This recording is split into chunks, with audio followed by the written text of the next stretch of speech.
श्री अद्वैत गदाधरा श्रीवासादि गौरभक्तवृंद। हरे कृष्णा कृष्ण कृष्ण हरे हरे, हरे राम राम राम हरे हरे। गुरुवे गौरचंद्राय राधिकाय तदारे कृष्णाय कृष्ण भक्ताय तत्भक्ताय नमः।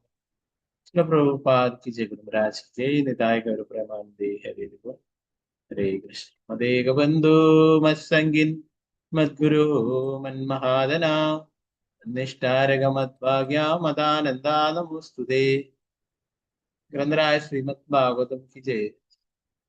श्रीमद् भागवतम पंचमस्कंदम 18-ാം അധ്യായം ശ്ലോകം 24.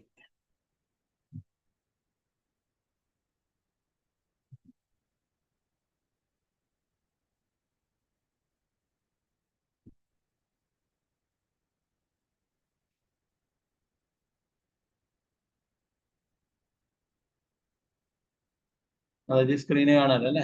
ഹരേ കൃഷ്ണ. കാണാം പ്രഭുജി. ഹരേ കൃഷ്ണ.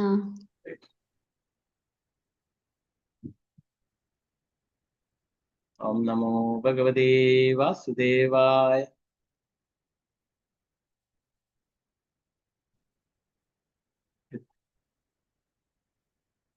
രമ്യകേ ച ഭഗവത പ്രിയതമം മത്സ്യമവതാരൂപം തദ്വർഷപുരുഷസ്യ മനോഃ പ്രാക്പ്രദർശിതം സ ഇദാനീമപി മഹദാ ഭക്തിയോഗേന ആരാധയതീം ചേതോ ഹരതി.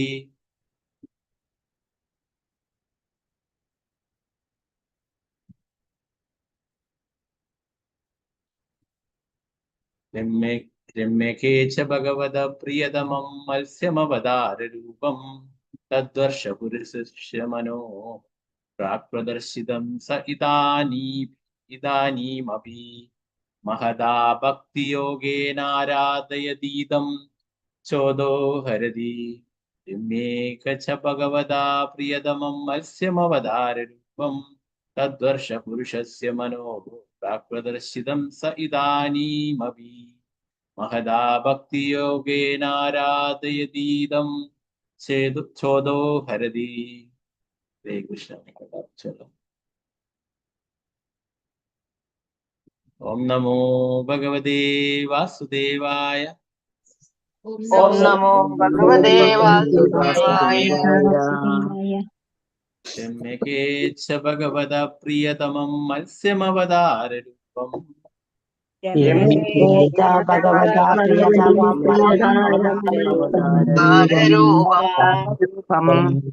തദ്വർഷപുരുഷസ്യ മനോഃ പ്രാക്പ്രദർശിതം സ ഇദാനീമപി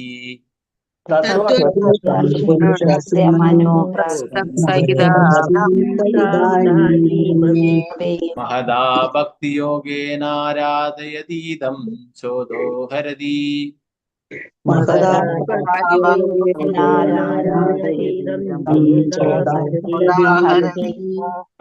രമ്യേക ച ഭഗവത പ്രിയതമം മത്സ്യമവതാരൂപം തദ്വർഷപുരുഷസ്യ മനോഃ പ്രാക്പ്രദർശിതം സ ഇദാനീമപി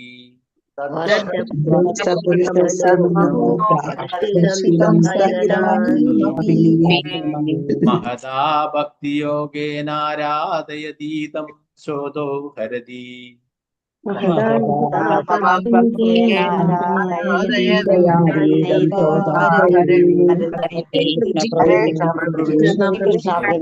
ഹരേ കൃഷ്ണ.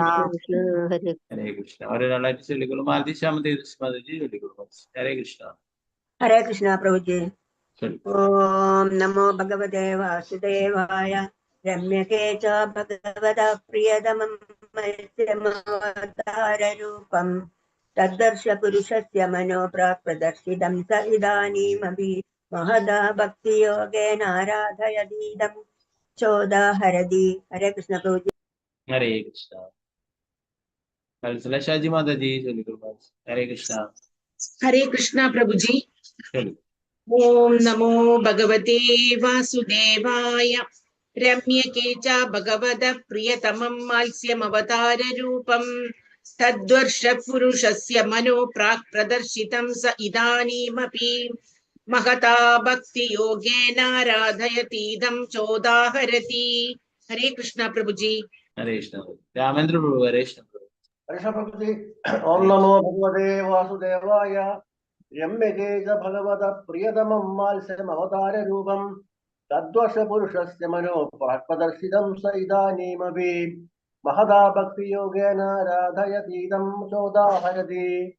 हर्षभक्ति हरे कृष्ण विद्यानाथ माता जी चलिए माता जी। हरे कृष्ण हरे कृष्ण प्रभु जी। ओम नमो भगवते वासुदेवाय रम्यगे च भगवत प्रियतमं मत्स्यमवतार रूपं तद्वर्ष पुरुषस्य मनो प्राक् प्रदर्शितं स इदानीमपि महता भक्ति योगेन आराधयतीदं चोदाहरति। हरे कृष्ण प्रभु जी। हरे कृष्ण पंकजाक्षी माता जी चलिए माता जी। हरे कृष्ण हरे कृष्ण प्रभु जी प्रणाम। प्रणाम ओम नमो भगवते वासुदेवाय रम्यके च भगवदा प्रियतमं मत्स्यमवताररूपं तद्वर्षपुरुषस्य मनो प्राग् प्रदर्शितं स इदानीमपि महदा भक्तियोगेन राधायतीदं चोदाहरति। हरे कृष्ण प्रभु जी। हरे कृष्ण निर्मला माता जी चलिए माता जी। हरे कृष्ण हरे कृष्ण प्रभु जी। चलिए ओम नमो भगवते वासुदेवाय रम्यके च भगवता प्रियतमं माल्स्यमवताररूपं तद्वर्षपुरुषस्य मनो प्राक् प्रदर्शितं स इदानीमपि महदा भक्तियोगेन आराधयतीदं चोदाहरति। हरे कृष्ण प्रभु जी। हरे कृष्ण रमणी माता जी चलिए माता जी। हरे कृष्ण हरे कृष्णा प्रभु जी। चलिए नमो भगवते वासुदेवाय रम्यके च भगवतः प्रियतमं मत्स्यमवताररूपं तद्वर्षपुरुषस्य मनो प्राक्प्रदर्शितं स इदानीमपि महदा भक्तियोगेन राधयतीदं चेदोहरति। हरे कृष्ण प्रभु जी। हरे कृष्ण वत्सला माता जी चलिए माता जी। हरे कृष्ण हरे कृष्ण प्रभु जी। चलिए കേൾക്കാൻ പറ്റുന്നില്ല മാതാ ജി. ഹരേ കൃഷ്ണ താരരൂപം തദ്വർഷപുരുഷസ്യ മനോ പ്രാക്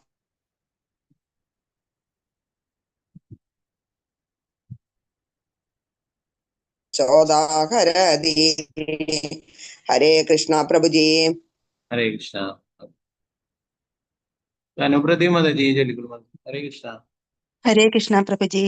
चलिए ओम ओम नमो भगवते वासुदेवाय रम्यके च भगवत्प्रियतमं माल्स्यमवताररूपं तद्वर्षपुरुषस्य मनो प्रदर्शितं स इदानीमपि महता भक्तियोगेनाराधयतीदं चोदाहरति। हरे कृष्णा प्रभु जी। ഹരേ കൃഷ്ണ വത്സല മാതാ ജിയുടെ നെറ്റ്വർക്ക് പ്രശ്നമുണ്ട് നല്ല മ്യൂട്ടായില്ല മാതാ ജി. हरे कृष्णा प्रभु जी। ഓക്കെ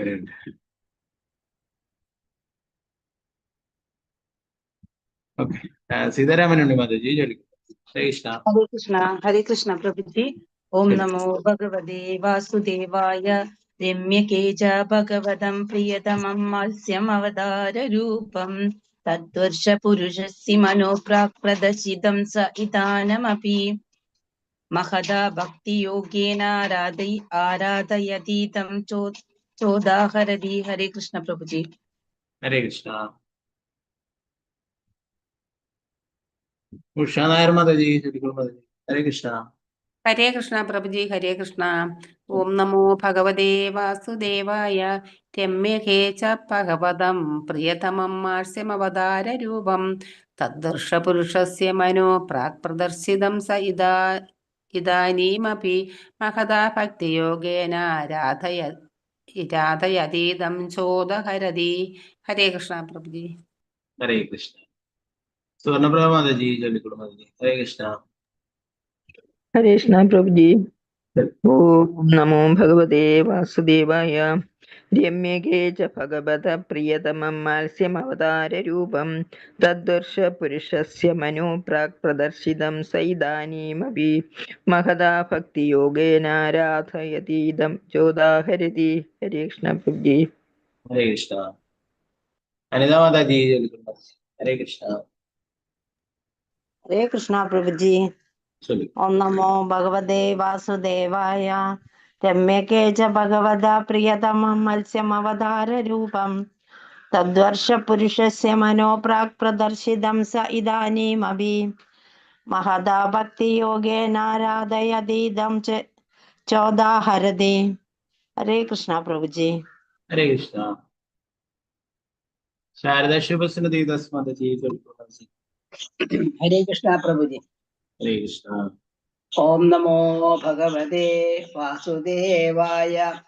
रम्ये गजा भगवता प्रियतमं माल्स्यम् अवताररूपं तस्वश्च पुरुषस्य मनोः प्राक् प्रदर्शितं स इदानीम् अभिमहदा भक्तियोगेन आराधयतीदं चोदोहरति। हरे कृष्णा। हरे कृष्णा। वसुंधा माता जी हरे कृष्णा। कृष्णा प्रभु जी। चलिए। ओम नमो भगवते वासुदेवाय। रम्यके च भगवतः प्रियतमं मत्स्यावताररूपं तद्वर्षपुरुषस्य मनो प्राग्दर्शितं स इदानीमपि महता भक्तियोगेन आराधयतीदं चोदाहरति। हरे कृष्णा प्रभु जी। हरे कृष्णा। हरे कृष्णा। हरे कृष्णा प्रभु जी। हाँ शारदा जी आप चलिए। हरे कृष्णा। ओम नमो भगवते वासुदेवाय। रम्यके च भगवतः प्रियतमं माल्स्यमवताररूपं तद्वर्ष पुरुषस्य मनो प्राक् प्रदर्शितं स इदानीमपि महदा भक्तियोगेन आराधयतीदं चोदाहरति। हरे कृष्णा प्रभु जी। हरे कृष्णा। गीतासी माता जी हरे कृष्णा। हरे कृष्णा प्रभु जी। चलिए। कृष्णा। ओम नमो भगवते वासुदेवाय। रम्यके च भगवत प्रियतमं माल्स्यमवताररूपं तद्वर्षपुरुषस्य मनो प्राक् प्रदर्शितं स इदानीमपि महदा भक्तियोगेन आराधयतीदं चोदाहरति। हरे कृष्णा प्रभु जी। हरे कृष्णा। सिंधु सी के माता जी माता जी हरे कृष्णा प्रभु जी। हरे कृष्णा। ओम नमो भगवते वासुदेवाय। रम्यके च भगवता प्रियतमं मत्स्यावताररूपं तद्दर्श पुरुषस्य मनो प्राक् प्रदर्शितं स इदानीमपि महदा भक्तियोगेन आराधयतीदं चोदोहरति। हरे कृष्णा प्रभु जी। हरे कृष्णा। रंगमणि माता जी हरे कृष्णा माता जी। हरे कृष्णा प्रभु जी। चलिए। ओम नमो भगवते वासुदेवाय। रम्यके च भगवता प्रियतमं मास्यमवताररूपं तद्वर्षपुरुषस्य मनो प्राक् प्रदर्शितं स इदानीमपि महदा भक्तियोगेनाराधयतीदं चोदाहरति। हरे कृष्णा। हरे कृष्णा माता जी। भारतीय माता जी चलिए माता जी हरे कृष्णा। हरे कृष्णा प्रभु जी। ओम नमो भगवते वासुदेवाय। रम्यके च भगवतः प्रियतमं माल्स्यमवताररूपं तद्दर्शपुरुषस्य मनो प्राक् प्रदर्शितं स इदानीमपि महदा भक्तियोगेन आराधयतीदं चोदोहरति। हरे कृष्णा। हरे कृष्णा। शोभा प्रतिमा माता जी हरे कृष्णा प्रभु जी। हरे कृष्णा। ओम नमो भगवते वासुदेवाय। रम्यके च भगवता प्रियतमं माल्स्यमवताररूपं तदर्शपुरुषस्य मनो प्राक् प्रदर्शितं स इदानीमपि महदा भक्तियोगेन राधायतीदं चोदोहरति। हरे कृष्णा। हरे गीता टी माता जी हरे कृष्णा। हरे कृष्णा प्रभु जी। चलिए। ओम नमो भगवते वासुदेवाय। രമ്യകേ ച ഭഗവത പ്രിയതമം മാത്സ്യമവതാരരൂപം തദ്വർഷപുരുഷസ്യ മനോ പ്രാക് പ്രദർശിതം സ ഇദാനീമപി മഹദാ ഭക്തിയോഗേനാരാധയതീദം ചോദാഹരതി. ഹരേ കൃഷ്ണ പ്രഭുജി. ഹരേ കൃഷ്ണ. ശ്രീജയ മാതാജി. ഹരേ കൃഷ്ണ. ഹരേ കൃഷ്ണ പ്രഭുജി. ചലോ. ഓം നമോ ഭഗവതേ വാസുദേവായ. രമ്യകേ ച ഭഗവത പ്രിയതമം മാസ്യമവതാരരൂപം തദ്ദർശപുരുഷസ്യ മനോഃ പ്രാക് പ്രദർശിതം സ ഇദാനീമഭിമഹദാ ഭക്തിയോഗേനാരാധയതീദം ചോദാഹരതി. ഹരേ കൃഷ്ണ പ്രഭുജി. ഹരേ കൃഷ്ണ. ഓക്കെ, നമുക്കിന്റെ വിവർത്തനം ഭാഗത്ത് നോക്കാം.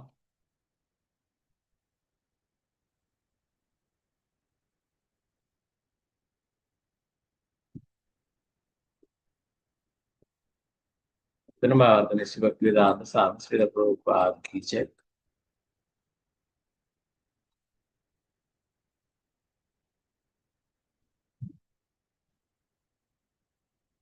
ശിവദേവസ്വാമി തുടർന്നു. വൈവസ്വത മനു ഭരണം നടത്തുന്ന രമ്യക വർഷത്തിൽ കഴിഞ്ഞ യുഗാന്ത്യത്തിൽ അഥവാ ചക്ഷുഷ മന്വന്തരത്തിൽ പരമദിവ്യോത പുരുഷനായ ഭഗവാൻ മത്സ്യഭഗവാനായി ആവിർഭവിച്ചു. വൈവസ്വത മനു ഇപ്പോൾ മത്സ്യഭഗവാനെ ഭക്തിത സേവനത്തോടെ താഴെ പറയുന്ന മന്ത്രങ്ങൾ ഉച്ചരിച്ച് ആരാധിക്കുന്നു.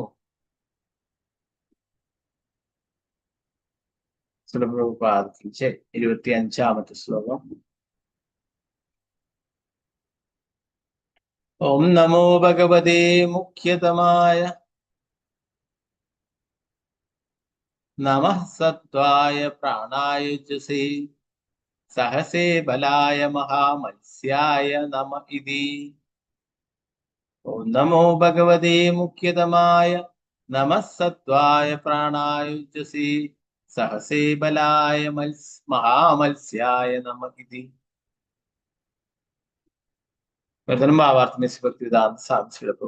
പരിശുദ്ധമായും അതീന്ദ്രനായ പരമദിവ്യോത പുരുഷൻ ഭഗവാന് ഞാൻ എൻ്റെ ആദര പ്രണാമങ്ങൾ അർപ്പിക്കുന്നു. അദ്ദേഹം എല്ലാ ജീവന്റെയും ശരീരശക്തിയുടെയും മനഃശക്തിയുടെയും ഇന്ദ്രിയശേഷികളുടെയും മൂലമാണ്. മത്സ്യാവതാരം എന്നറിയപ്പെടുന്ന ബൃഹത് മത്സ്യത്തിന്റെ രൂപത്തിൽ ആവിർഭവിച്ച അദ്ദേഹം എല്ലാ അവതാരങ്ങളിലും വെച്ച് ആദ്യത്തെ അവതാരമായിരുന്നു. ഞാൻ വീണ്ടും എൻ്റെ ആദര പ്രണാമങ്ങൾ അദ്ദേഹത്തിന് സമർപ്പിക്കുന്നു.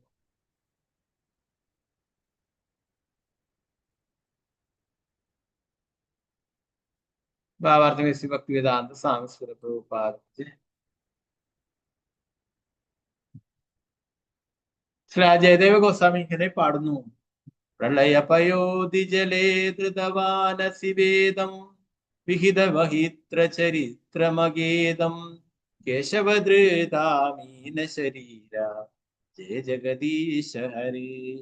പ്രളയപയോധി ജലേ ധൃതവാനസിവേദം വിഹിത വഹിത്ര ചരിത്രമഗേദം കേശവധൃതാമീന ശരീര ജയ ജഗദീശ ഹരി. ജഗദീശ. പ്രപഞ്ച സൃഷ്ടിക്ക് തൊട്ടുപുറകെ സമഗ്ര പ്രപഞ്ചവും പ്രളയജലത്തിൽ മുങ്ങിപ്പോയി. ആ സമയത്ത് വേദങ്ങളെ സംരക്ഷിക്കുന്നതിന് ശ്രീകൃഷ്ണ ഭഗവാൻ കേശവൻ ഒരു ബൃഹത് മത്സ്യമായി അവതരിച്ചു. അതിനാൽ മനു മത്സ്യഭഗവാനെ മുഖ്യതമ പ്രത്യക്ഷപ്പെട്ട ആദ്യത്തെ അവതാരം എന്ന് അത് സംബോധന ചെയ്യുന്നു. മത്സ്യം പൊതുവെ രജോ തമോ ഗുണങ്ങളുടെ സമ്മിശ്രമാണ്. പക്ഷേ പരമദിവ്യോത്ത പുരുഷനായ ഭഗവാന്റെ എല്ലാ അവതാരങ്ങളും പരിപൂർണമായും അതീന്ദ്രിയമാണെന്ന് നാം മനസ്സിലാക്കണം. പരമോന്നതനായ ഭഗവാന്റെ യഥാർത്ഥ അതീന്ദ്രിയ യോഗ്യതയ്ക്ക് ഇവിടെ ക്ഷയമൊന്നും സംഭവിക്കുന്നില്ല. അതിനാൽ അതീന്ദ്രിയ തലത്തിലുള്ള വിശുദ്ധ സത്വം എന്ന അർത്ഥം വരുന്ന സത്വായ എന്ന വാക്ക് ഇവിടെ ഉപയോഗിച്ചിരുന്നു. പരമോന്നതനായ ഭഗവാന്റെ ധാരാളം അവതാരങ്ങളുണ്ട്. വരാഹമൂർത്തി അഥവാ വരാഹ രൂപം, കൂർമ്മമൂർത്തി കൂർമ്മരൂപം, അയഗ്രീവ മൂർത്തി അഥവാ അശ്വരൂപം മുതലായവ. എങ്കിലും അവയൊന്നും ഭൗതികമാണെന്ന് നാം വിചാരിക്കരുത്. അവയെല്ലാം എല്ലായ്പ്പോഴും വിശുദ്ധ സത്വത്തിന്റെ പരിശുദ്ധമായ അതീന്ദ്രിയതയുടെ തലത്തിൽ സ്ഥിതി ചെയ്യുന്നു.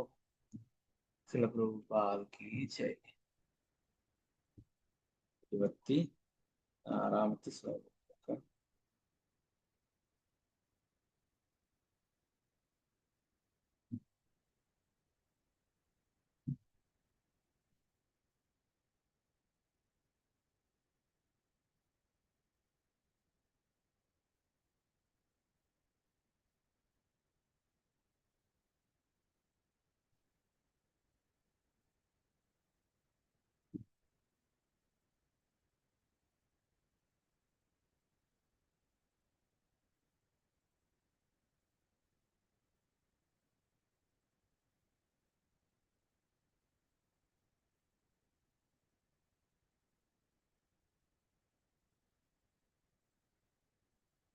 ാമത്തെ ശ്ലോകം. ഓം നമോ ഭഗവതേ വാസുദേവായ.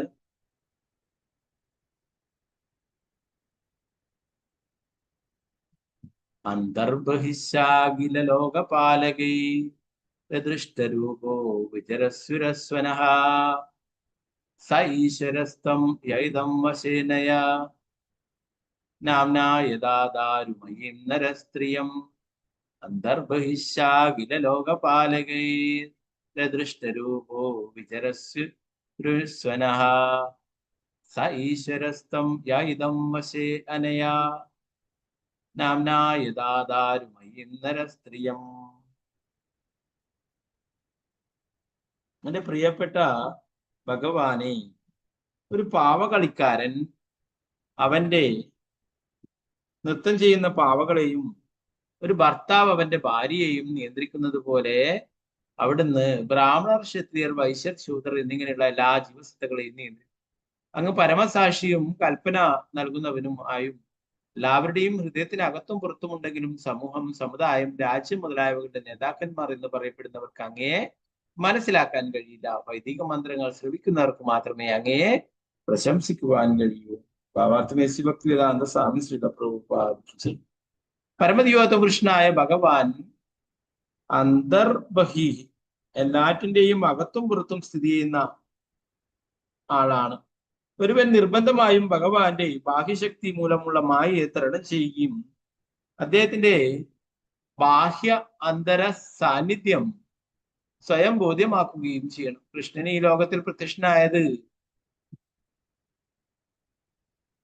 നടോ നാട്യധരോ യഥാ, ശരിക്കും വേഷം കെട്ടിയ ഒരു നടനെ പോലെയാണെന്ന് കൃഷ്ണന്റെ ആവിർഭാവത്തെ പറ്റി ശ്രീമതി കുന്തി ദേവി വിശദീകരിച്ചിട്ടുണ്ട്. ശ്രീമദ് ഭാഗവതം 1:8-19 കാണാം.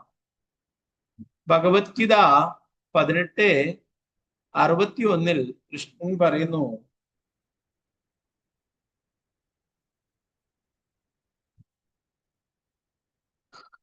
ഈശ്വര സർവഭൂതാനാം ഹൃദയശാർജുന തിഷ്ഠതി. അല്ലയോ അർജുന, പരമോന്നതനായ ഭഗവാൻ എല്ലാവരുടെയും ഹൃദയത്തിൽ സ്ഥിതി ചെയ്യുന്നു. ഭഗവാൻ എല്ലാവരുടെയും ഹൃദയത്തിനുള്ളിലും പുറത്തും സ്ഥിതി ചെയ്യുന്നു. ഉള്ളിൽ അദ്ദേഹം പരമാത്മാവാണ്, ഉപദേശകനും സാക്ഷിയുമായി വർത്തിക്കുന്ന അവതാരം. ദൈവം അവരുടെ ഹൃദയത്തിൽ ഉള്ളിൽ സ്ഥിതി ചെയ്യുമ്പോഴും വിഡ്ഢികളായ ആളുകൾ പുലമ്പുന്നു, എനിക്ക് ദൈവത്തെ കാണാൻ കഴിയുന്നില്ല, ദയവായി എനിക്ക് അദ്ദേഹത്തെ കാണിച്ചു തരും. എല്ലാവരും പരമദിവ്യോത്തമ പുരുഷനായ ഭഗവാന്റെ നിയന്ത്രണത്തിലാണ്. ഒരു പാവകളിക്കാരനാൽ നിയന്ത്രിക്കപ്പെടുന്ന, നൃത്തം ചെയ്യുന്ന പാവകളെ പോലെ, അല്ലെങ്കിൽ ഒരു ഭർത്താവിനാൽ നിയന്ത്രിക്കപ്പെടുന്ന ഭാര്യയെ പോലെ ഒരു സ്ത്രീ പാവയോട് അഥവാ ദാരുമയോട് ഉപയോഗിക്കപ്പെടും. എന്തുകൊണ്ടെന്നാൽ അവൾ സ്വതന്ത്രയല്ല, അവൾ എപ്പോഴും ഒരു പുരുഷനാൽ നിയന്ത്രിക്കപ്പെടണം. എന്നിട്ടും ഒരു വിഭാഗം സ്ത്രീകൾ മിഥ്യാഭിമാനം മൂലം സ്വതന്ത്രരായി നിലകൊള്ളാൻ ആഗ്രഹിക്കുന്നു. സ്ത്രീകളെ കുറിച്ച് എന്തു പറയാൻ, എല്ലാ ജീവസത്തുകളും പ്രകൃതി അഥവാ സ്ത്രീയാണ്. അതിനാൽ പരമോന്നതനായ ഭഗവാന്റെ ആശ്രിതരുമാണ്. കൃഷ്ണൻ സ്വയം ഭഗവത്ഗീതയിൽ വിശദമാക്കുന്നത് പോലെ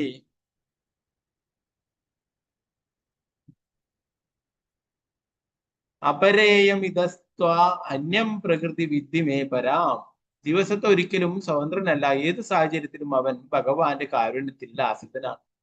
ഭഗവാൻ മനുഷ്യ സമൂഹത്തിലെ 4 സാമൂഹിക വിഭജനങ്ങൾ സൃഷ്ടിക്കുകയും ബ്രാഹ്മണർ, ക്ഷത്രിയർ, വൈശ്യർ ശൂദ്രർ ഓരോരുത്തരും അവരുടെ പ്രത്യേക പദവികൾക്കനുസരിച്ചുള്ള നിയമങ്ങളും ക്രമങ്ങളും പാലിക്കണമെന്ന് ആജ്ഞാപിക്കുകയും ചെയ്തു. ഈ രീതിയിൽ സമൂഹത്തിലെ മുഴുവൻ ആളുകളും ഭഗവാന്റെ നിയന്ത്രണത്തിലാണ്. എന്നിട്ടും ചില ആളുകൾ വിഡിത്തം നിമിത്തം ദൈവത്തിന്റെ അസ്തിത്വം നിഷേധിക്കും. ഭഗവാനുമായുള്ള ആ ബന്ധത്തിൽ തന്റെ പദവി അദ്ദേഹത്തിന് കീഴിലാണെന്ന് മനസ്സിലാക്കുന്നതാണ് ആത്മസാക്ഷാത്കാരം.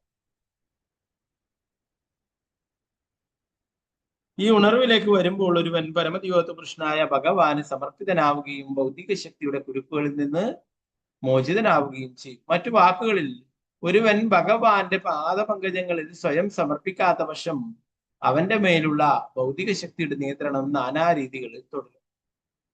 ഭൗതിക ലോകത്തിൽ താൻ നിയന്ത്രിതരാണെന്ന കാര്യം ആർക്കും നിഷേധിക്കാനാവില്ല.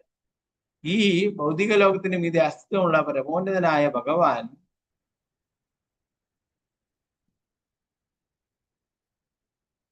നാരായണൻ എല്ലാവരെയും നിയന്ത്രിക്കുന്നു. ഈ ആശയത്തെ താഴെ പറയുന്ന വൈദിക മന്ത്രം സ്ഥിരീകരിക്കുന്നു. ഏകോഹ വൈ നാരായണ ആസീത്. നാരായണൻ സാധാരണ ഭൗതിക വസ്തുവിന്റെ വിധാനത്തിലാണെന്ന് വിഡ്ഢികളായ ആളുകൾ വിചാരിക്കുന്ന ജീവസത്തകളുടെ സ്വാഭാവികമായ വ്യവസ്ഥാപിത പദവി ബോധ്യമല്ലാത്തതിനാൽ അവർ നാരായണന് ദരിദ്ര നാരായണൻ, സ്വാമി നാരായണൻ, മിഥ്യാനാരായണൻ മുതലായ പേരുകൾ കെട്ടിച്ചമച്ചു. എങ്ങനെ തന്നെ ആയാലും നാരായണൻ എല്ലാവരുടെയും പരമോന്നതനായ നേതാവാണ്. ഈ തിരിച്ചറിവാണ് ആത്മസാക്ഷാത്കാരം.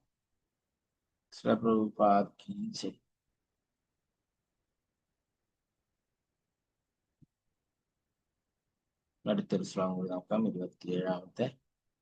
ഓം നമോ ഭഗവതേ വാസുദേവായ.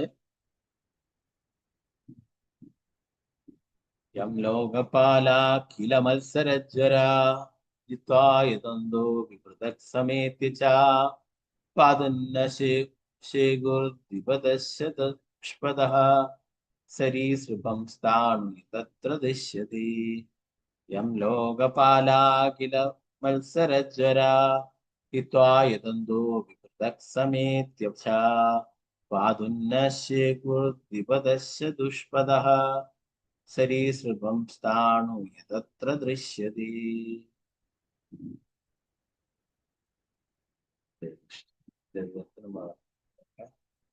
എന്റെ ഭഗവാനെ, ബ്രഹ്മദേവനും മറ്റു ദേവന്മാരും മുതൽ താഴേക്ക് ഈ ലോകത്തിലെ രാഷ്ട്രീയ നേതാക്കൾ വരെ ഈ വിശ്വത്തിലെ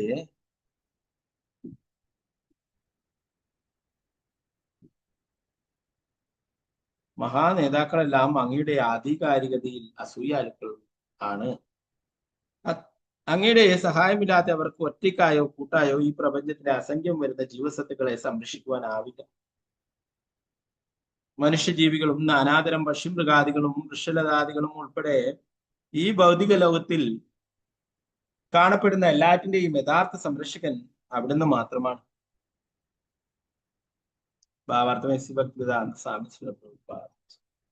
ദൈവത്തിന്റെ ശക്തിയോട് മത്സരിക്കുന്നത് ഭൗതികവാദികളായ വ്യക്തികൾക്ക് പരിഷ്കാരമായി തീർന്നിരിക്കുന്നു.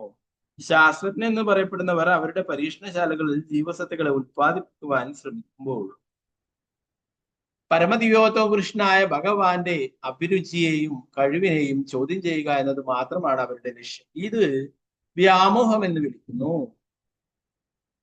ബ്രഹ്മദേവനും മഹാദേവനും മറ്റു ദേവന്മാരും വസിക്കുന്ന ഉന്നത ഗ്രഹസംവിധാനങ്ങളിൽ പോലും ഇത് നിലനിൽക്കുന്നുണ്ട്. ഈ പ്രപഞ്ചത്തിൽ എല്ലാവരും അവരവരുടെ ഉദ്യമങ്ങൾ പരാജയപ്പെടുമ്പോഴും മിഥ്യാഹങ്കാരം മൂലം ഗർഭിഷ്ഠരാകുന്നു. പാവങ്ങളെ സഹായിക്കുന്നു എന്ന് കരുതപ്പെടുന്ന മനുഷ്യകാരുണ്യ പ്രവർത്തകർ എന്ന് വിളിക്കുന്നവരെ കൃഷ്ണാബോധത്തിലെ പ്രസ്ഥാനത്തിലെ അംഗങ്ങൾ സമീപിച്ചപ്പോൾ അവർ പറഞ്ഞു, ഞങ്ങൾ പട്ടിണി പാവങ്ങളായ ധാരാളം ആളുകൾക്ക് ഭക്ഷണം നൽകുമ്പോൾ നിങ്ങൾ നിങ്ങളുടെ സമയം വെറുതെ പാഴാക്കുകയാണ്. ദൗർഭാഗ്യവശാൽ അവരുടെ ഒറ്റയ്ക്കോ കൂട്ടായോ ഉള്ള പരിശ്രമങ്ങളാൽ ആരുടെയും ഒരു പ്രശ്നവും പരിഹരിക്കപ്പെടുന്നില്ല. ചിലപ്പോൾ സ്വാമിമാരെന്ന് വിളിക്കപ്പെടുന്നവർ പാവപ്പെട്ട ആളുകളെ അവർ ദരിദ്ര നാരായണന്മാർ, വിഷക്കാരായുള്ള ഭഗവാന്റെ അവതാരങ്ങൾ എന്ന് കരുതി തീറ്റിപ്പോറ്റാൻ വളരെ ഉത്സുകരാകാറുണ്ട്. അവർ പരമോന്നതനായ യഥാർത്ഥ നാരായണനെ സേവിക്കുന്നതിനേക്കാൾ മുൻഗണന ഉത്പാദിപ്പിക്കപ്പെട്ട ദരിദ്ര നാരായണന്മാരെ സേവിക്കുന്നതിന് നൽകുന്നു. അവർ പറയുന്നു, നാരായണ ഭഗവാനെ സേവിക്കുന്നത് പ്രോത്സാഹിപ്പിക്കപ്പെടരുത്. ലോകത്തിലെ പട്ടിണി അനുഭവിക്കുന്ന ജനങ്ങളെ സേവിക്കുന്നതാണ് ശ്രേഷ്ഠം. നിർഭാഗ്യവശാൽ അത്തരം ഭൗതികവാദികൾ ഒറ്റയ്ക്കായും ഐക്യരാഷ്ട്ര സംഘടന എന്ന പേരിൽ കൂട്ടായും യത്നിച്ചിട്ടും തങ്ങളുടെ പദ്ധതികൾ ഫലപ്രദമാക്കാൻ അവർക്ക് കഴിയുന്നില്ല. സത്യം എന്തെന്നാൽ അനേകം കോടി മനുഷ്യജീവികളും പശുമൃഗാദികളും വൃക്ഷലതാദികളും തീർച്ചയായും എല്ലാ ജീവസത്തുക്കളും മുഴുവനായും സംരക്ഷിക്കപ്പെടുന്നത് പരമദിവ്യാത്മ പുരുഷനായ ഭഗവാനാലാണ്. ഏകോ ബഹൂനാം യോ വിദദാതി കാമാൻ. ഒരു വ്യക്തി പരമോന്നതനായ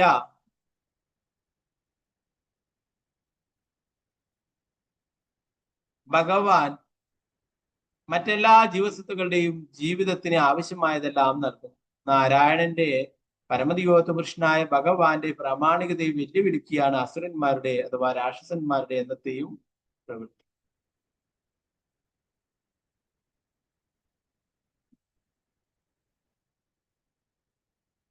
സുരന്മാരും അഥവാ ഭക്തന്മാരും ചിലപ്പോൾ മായാശക്തിയാൽ സംഭ്രമചിന്തരായി തങ്ങൾ പ്രപഞ്ചത്തിന്റെ മുഴുവൻ പരിപാലകരാണെന്ന് തെറ്റായി അവകാശപ്പെടാം. അത്തരം സംഭവങ്ങൾ ശ്രീമദ് ഭാഗവതം ദശമസ്കന്ധത്തിൽ ബ്രഹ്മദേവനും ദേവേന്ദ്രനും അഹങ്കരിച്ചത് മൂലം കൃഷ്ണനാൽ ശിക്ഷിക്കപ്പെട്ട രംഗങ്ങൾ വിവരിക്കുന്നത് ഭാഗത്ത് ശുഭദേവ ഗോസ്വാമി വർണ്ണിക്കുന്നുണ്ട്.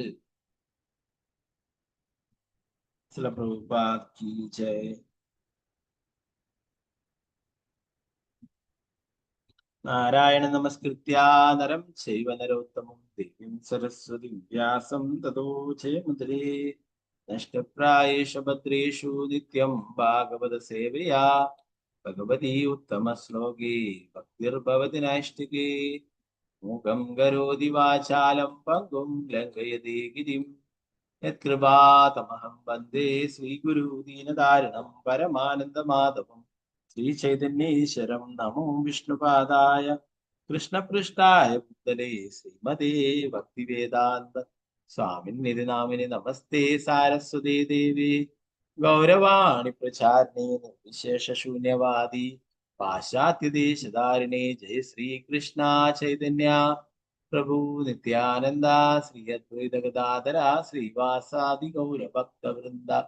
ഹരേ കൃഷ്ണ കൃഷ്ണ കൃഷ്ണ ഹരേ ഹരേ, ഹരേ രാമ രാമ രാമ ഹരേ ഹരേ. ഗുരുവേ ഗൗരചന്ദ്രായ രാധികായ തഥാരേ കൃഷ്ണായ കൃഷ്ണഭക്തായ തദ്ഭക്തായ ശ്രീ പ്രഭുപാദ് കി ജയ്. ഗുരുരാജ് കി ജയ്. നിതായ ഹരേ കൃഷ്ണ. കഴിഞ്ഞ അധ്യായത്തിൽ നമ്മള് ലക്ഷ്മി ദേവി ഭഗവാനെ സ്തുതിക്കുന്നതൊക്കെയാണ് കണ്ടിട്ടുള്ളത് അല്ലെ. അപ്പൊ അതിൽ ലക്ഷ്മി ദേവി പറയുന്നത് എന്താണ്? അങ്ങ് ഭക്തവത്സലനാണ്, ഭക്തന്മാരോട് അതീവ സ്നേഹമുള്ളവനാണ് എന്നാണ് പറയുന്നത് അല്ലെ. ആ ഭക്തന്മാരെ അനുഗ്രഹിക്കുന്ന കൈകൾ കൊണ്ട് എന്റെ ശിരസിനെ ചെന്നൈയും അനുഗ്രഹിക്കണമെന്ന് ലക്ഷ്മി ദേവി ആഗ്രഹിക്കുന്നു അല്ലെ. അപ്പോ ഭക്തന്മാരിൽ ഏറ്റവും ഉയർന്ന ഭക്തന്മാരെ കുറിച്ച് പറയുന്നു. വൃന്ദാവനത്തിലെ ഗോപികമാരാണ് ഭഗവാനെ ഏറ്റവും പ്രിയപ്പെട്ട ഭക്തന്മാർ. അവർക്ക് എപ്പോഴും ഭഗവാന്റെ കാരുണ്യം ലഭിക്കുന്നതിനെ കുറിച്ചിട്ട് പറഞ്ഞു അല്ലെ.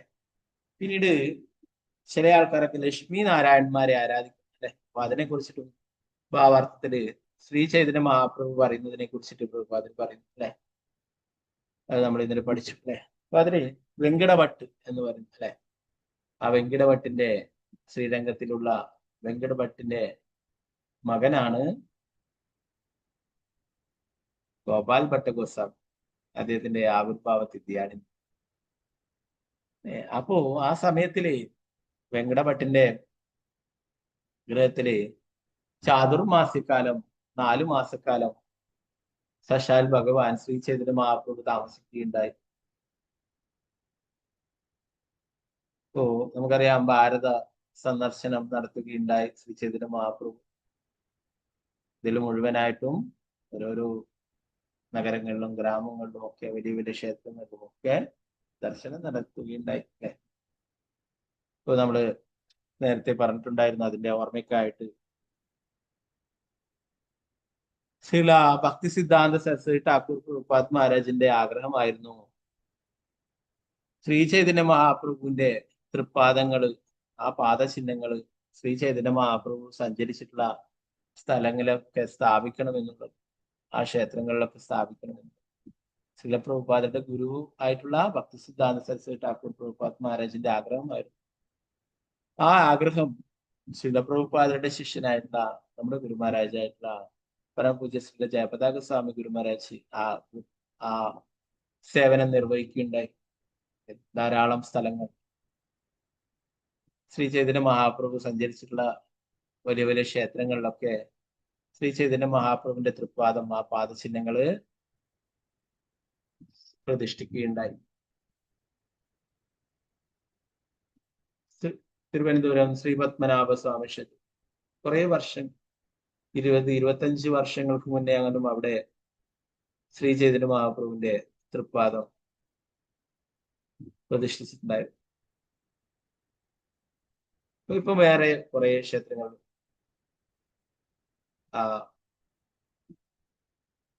ശ്രീ ചൈതന്യ മഹാപ്രഭു സഞ്ചരിച്ചിട്ടുള്ള സ്ഥലങ്ങളിലൊക്കെ ശ്രീ ചൈതന്യ മഹാപ്രഭുവിന്റെ ആ പാദം ചിഹ്നങ്ങൾ, തൃപ്പാദങ്ങൾ പ്രതിഷ്ഠിക്കുന്നു. വർക്കല ജനാർദ്ദന സ്വാമി ക്ഷേത്രം, അങ്ങനെ കുറെ സ്ഥലങ്ങൾ ഇവിടെയൊക്കെ മഹാപ്രഭു ഉണ്ടോ അവിടെയൊക്കെ അല്ലെ. ആ മഹാപ്രഭു ചാതുർമാസ്യക്കാലം എവിടെയും സഞ്ചരിച്ചില്ല എന്നുള്ളത്. ചാതുർമാസ്യക്കാലം, ആ 4 മാസക്കാലം സന്യാസിമാരൊന്നും എവിടെയും പോവില്ല, ഒരു സ്ഥലത്ത് തന്നെ അല്ലെ. ആ സമയങ്ങളിലൊക്കെ ജൂൺ ജൂലൈ മാസങ്ങളിലൊക്കെ, ആ സമയത്തൊക്കെ വളരെ വലിയ മഴയായിരിക്കും അല്ലെ, പ്രത്യേകിച്ചും ഈ സൗത്ത് ഇന്ത്യയിലൊക്കെ. അപ്പോ എവിടെയും പോയിരുന്നില്ല. ആ സമയത്ത് സഞ്ചരിക്കാത്ത എവിടെയായിരുന്നു? വെങ്കിടഭട്ടിന്റെ വീട്ടിലായിരുന്നു 4 മാസക്കാലം ശ്രീരംഗം. അപ്പോഴ് ആ ഭഗവാന്റെ നേരിട്ടുള്ള കാരുണ്യം വെങ്കിടഭട്ടിന്റെ ചെറിയ കുട്ടിയായിരിക്കുന്ന ഗോപാൽ ഭട്ടഗോസ്വാമിക്ക് ലഭിക്കുകയുണ്ട്. നേരിട്ട് ഭഗവാന്റെ കാരുണ്യം ലഭിച്ചിട്ടുള്ള ഭക്തനാണ് ഗോപാൽ ഭട്ടഗോസ്വാമി. അപ്പൊ അത് നമുക്ക് ക്ലാസ് കഴിഞ്ഞിട്ട് പറയാം ആ കാര്യങ്ങൾ വിശ്വാസം. അപ്പൊ അതിനെ കുറിച്ചിട്ട് വെങ്കടഭട്ടനോട് പറയുകയുണ്ടായി, ലക്ഷ്മി ദേവി വൃന്ദാവനത്തിൽ തപസ് ചെയ്യുന്നു, അവിടെ വേൽവനത്തില് ഭഗവാന് രാസലീലയിൽ പങ്കെടുക്കുവാനായിട്ട് തപസ് ചെയ്യുന്നു. എന്തുകൊണ്ടാണ് ലക്ഷ്മി നാരായണന്മാരാണ് ഏറ്റവും ഉയർന്നവരെങ്കിൽ എന്തുകൊണ്ടാണ് ആ കൃഷ്ണന്റെ ലീലയിൽ അവർക്ക് പങ്കെടുക്കുവാൻ സാധിക്കാതെ? വെങ്കടഭട്ട് എന്റെ ചെറിയ ബുദ്ധിയില് ഇതൊന്നും എനിക്ക് മനസ്സിലാവില്ല എന്ന് പറയും. അവസാനം ശ്രീ ചൈതന്യ മഹാപ്രഭു അത് കറക്റ്റ് ചെയ്തു കൊടുക്കുകയും ഭഗവാന്റെ തന്നെ വിസ്തരണമാണ് നാരായണൻ എന്നുള്ള കാര്യങ്ങളൊക്കെ മനസ്സിലാക്കി കൊടുക്കുകയും ചെയ്തു.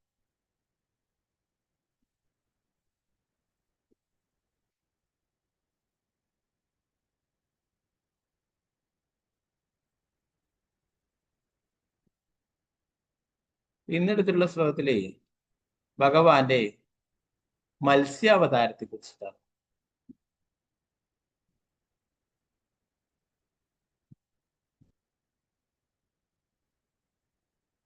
വൈവസ്വത മനു ഭരണം നടത്തുന്ന രമ്യക വർഷത്തിൽ കഴിഞ്ഞ യുഗാന്ത്യത്തിൽ ശാശുഷമന്യന്തരത്തിൽ പരമദിവോത്ത കൃഷ്ണനായ ഭഗവാൻ മത്സ്യഭഗവാനായി ആവിർഭവിച്ചു. വൈവസ്വത മനു ഇപ്പോൾ മത്സ്യഭഗവാനെ ഭക്തി സേവനത്തോടെ താഴെ പറയുന്ന മന്ത്രങ്ങൾ ഉച്ചരിച്ച് ആരാധിക്കുകയും ചെയ്തു.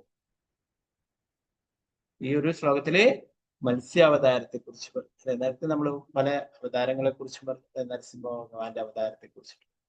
അത് കഴിഞ്ഞിട്ട് ഋഷികേശനായിട്ട് ഭഗവാൻ കാമദേവന്റെ രൂപത്തിൽ അവതരിച്ചതിനെ കുറിച്ച് ലക്ഷ്മി ദേവി പ്രാർത്ഥനകൾ. ഇപ്പൊ ഇവിടെ ഭഗവാൻ മത്സ്യരൂപത്തിൽ അവതരിക്കുകയും അവിടെ വൈവസ്വത മനു ഭഗവാനെ ആരാധിക്കുകയും പ്രാർത്ഥിക്കുകയും ചെയ്തു.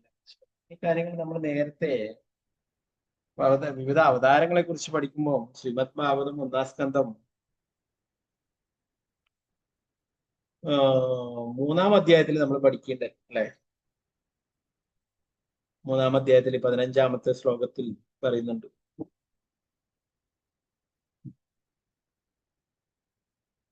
രൂപം സജഹൃഹേ മാത്സ്യം ശാശ്വതോദീപ് സംപ്ലവേ നാവ്യാരോപ്യമഹീമയാപ്യമപാൽ വൈവസ്വതം മനും. ശാശ്വതമനുവിന്റെ കാലഘട്ടത്തിന് ശേഷമുള്ള സമ്പൂർണ്ണ പ്രളയത്തിൽ സമഗ്ര ലോകവും ജലത്തിലാഴ്ത്തപ്പെട്ടപ്പോൾ ഭഗവാൻ മത്സ്യാവതാരം സ്വീകരിക്കുകയും വൈവസ്വ മനുവിനെ ഒരു വഞ്ചിയിലാക്കി ജലപ്പരപ്പിൽ തന്നെ പരിരക്ഷിക്കുകയും ചെയ്തു എന്ന്. ഇതിന്റെ ഭാവാർത്ഥത്തിൽ ശ്രീല പ്രഭുപാദർ പറയുന്നു. ഇവിടെ അതിനെക്കുറിച്ച് ഭാവാർത്ഥം ഇല്ലാതെ കൊണ്ടാണ് ഞാൻ ആ ശ്ലോകം എടുത്തിട്ടുണ്ടായിരുന്നത്. ഓരോ മനുവിന് ശേഷവും ഉന്മൂലനം സംഭവിക്കണമെന്നില്ലെന്ന് യഥാർത്ഥ ഭാഗവത വ്യാഖ്യാതാവായ ശ്രീധര സ്വാമികളുടെ അഭിപ്രായം.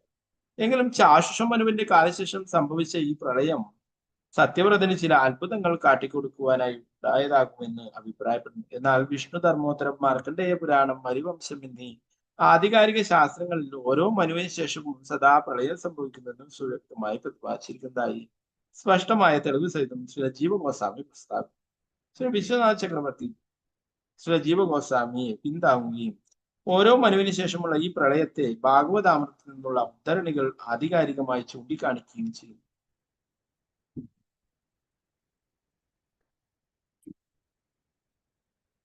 ഇവയ്ക്കു പുറമെ ഭഗവത് ഭക്തനായ സത്യവ്രതനോട് പ്രത്യേക പ്രീതി കാട്ടാനായി ഈ വിശേഷ കാലഘട്ടത്തിൽ ഭഗവാൻ സ്വയം അവതാരമെടുത്തു.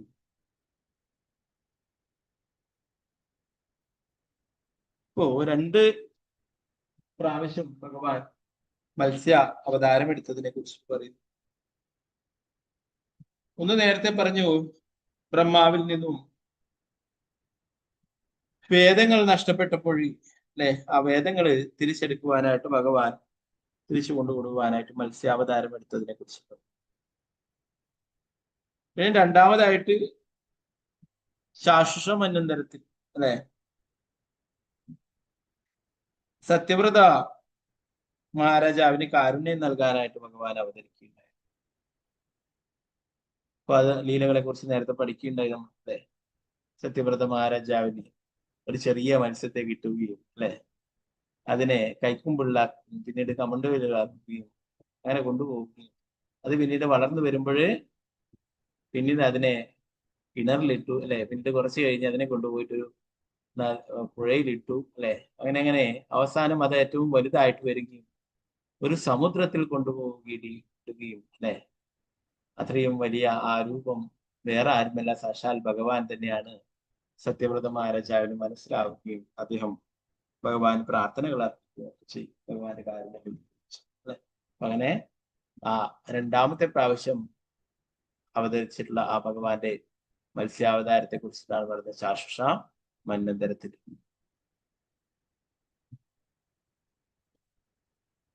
25ാമത്തെ ശ്ലോകത്തില് ഭഗവാനോട് പ്രാർത്ഥിക്കുന്നതാണ്. ഓം നമോ ഭഗവതേ മുഖ്യതമായ നമ സത്വായ പ്രാണായ ജ്വസി സഹസ്യേ ബലായ മഹാമത്സ്യായ നമൈതി.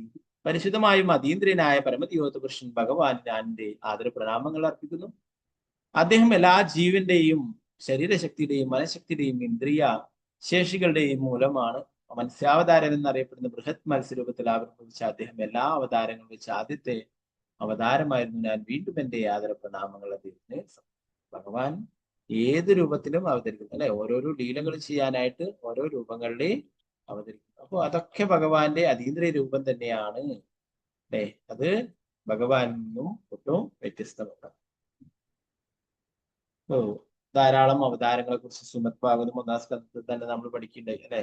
മത്സ്യം, കൂർമ്മം, വരാഹം ഇനി വരുന്ന ഭാഗങ്ങളിൽ അതിനെ കുറിച്ചിട്ടൊക്കെ നമ്മൾ പഠിക്കും. അപ്പൊ അതിനെ കുറിച്ചിട്ട് ശ്രീ ജയദേവ ഗോസ്വാമി പാടുന്നതിനെ കുറിച്ച് നമ്മൾ നേരത്തെ ദശാവതാര കീർത്തനം അല്ലെ, നേരത്തെ നരസിംഹ ഭഗവാന്റെ അവതാരത്തെ കുറിച്ച് പറയുന്നതൊക്കെ നേരത്തെ എടുക്കുന്നുണ്ട്. അപ്പൊ ഇതൊക്കെ തന്നെ എന്താണ്, കേശവധൃത, കേശവനാണ് ഈ അവതാരങ്ങളൊക്കെ സ്വീകരിച്ചിട്ടുള്ളത്. ഇവിടെ പറയുന്നു പ്രളയപയോതി ജലേ ധൃതവാനസി വേദം വിഹിത വഹിത്ര ചരിത്രമകേതം യശവധൃതാ മീനശരീര ജഗദീശ ഹരി. പ്രപഞ്ച സൃഷ്ടിക്ക് തൊട്ടു പുറകെ പ്രപഞ്ചവും പ്രളയത്തിൽ മുങ്ങിപ്പോയി. ആ സമയത്ത് വേദങ്ങളെ സംരക്ഷിക്കുന്നതിന് കൃഷ്ണ ഭഗവാൻ കേശവൻ ഒരു ബൃഹത് മത്സ്യമായി അവതരിച്ചു. അതിനാൽ മനു മത്സ്യഭഗവാനെ മുഖ്യതമ പ്രത്യക്ഷപ്പെട്ട ആദ്യത്തെ അവതാരം എന്ന് സംഭവിച്ചു. മത്സ്യം പൊതുവെ രജോതമ ഗുണങ്ങളുടെ സംഭവം. പക്ഷെ പരമദിവ്യോത്ത പുരുഷനായ ഭഗവാന്റെ എല്ലാ അവതാരങ്ങളും പരിപൂർണമായും അതീന്ദ്രിയമാണെന്ന് നാം മനസ്സിലാക്കണം.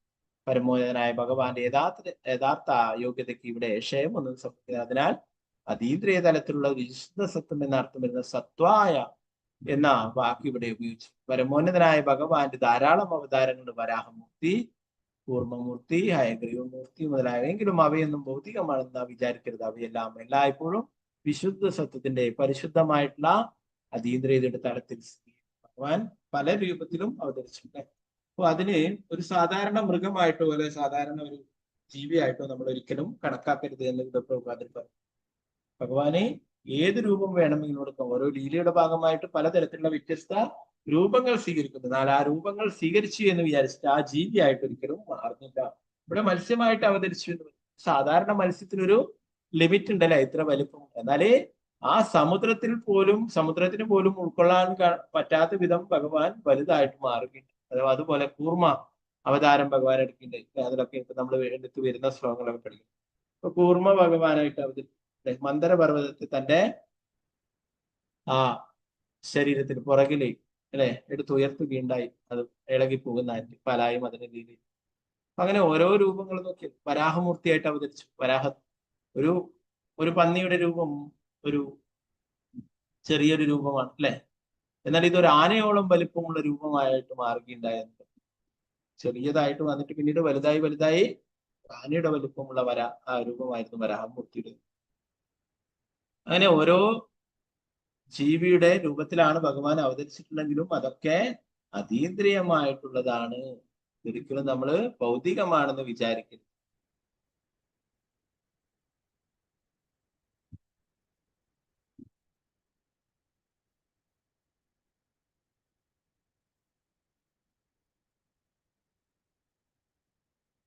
പിന്നീട് 26-ാമത്തെ ശ്ലോകത്തിൽ പറയുന്നത്, എന്റെ പ്രിയപ്പെട്ട ഭഗവാനെ, ഒരു പാവ കളിക്കാരൻ അവന്റെ നൃത്തം ചെയ്യുന്ന പാവകളെയും ഒരു ഭർത്താവ് അവന്റെ ഭാര്യയെയും നിയന്ത്രിക്കുന്നത് പോലെ അവിടുന്ന് ബ്രാഹ്മണർ, ക്ഷത്രിയർ, വൈശ്യർ, ശൂദ്രർ എന്നിങ്ങനെയുള്ള എല്ലാ ജീവസത്തകളെയും നിയന്ത്രിക്കുന്നു. അങ്ങ് പരമസാക്ഷിയും കൽപ്പന നൽകുന്നവരുമായ എല്ലാവരുടെയും ഹൃദയത്തിനകത്തും പുറത്തുമുണ്ടെങ്കിലും സമൂഹം, സമുദായം, രാജ്യം മുതലായവരുടെ നേതാക്കന്മാർ എന്ന് പറയപ്പെടുന്നവർക്ക് അങ്ങയെ മനസ്സിലാക്കാൻ കഴിയില്ല. വൈദിക മന്ത്രങ്ങൾ ശ്രവിക്കുന്നവർക്ക് മാത്രമേ അങ്ങയെ പ്രശംസിക്കുവാൻ കഴിയൂ.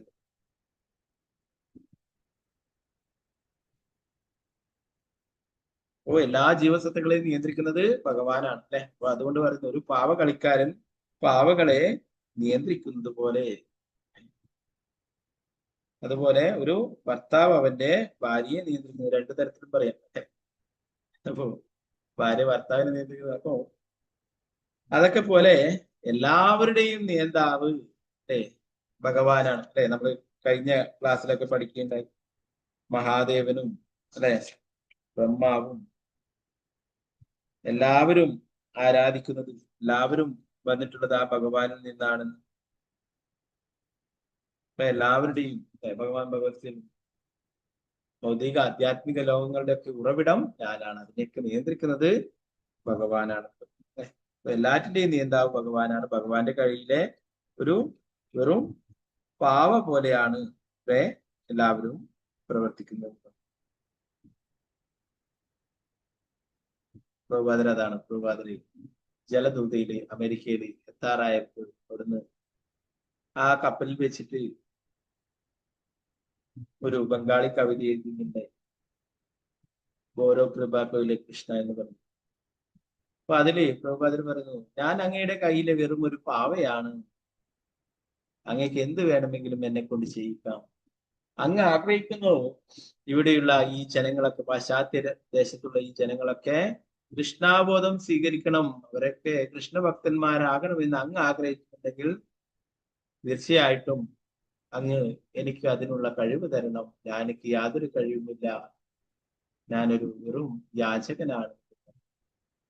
അങ്ങയുടെ കയ്യിലെ വെറും ഒരു പാവയാണ് ഞാൻ. നിങ്ങൾക്ക് എന്ത് വേണമെങ്കിലും എന്നെ കൊണ്ട് ചെയ്യിക്കാം.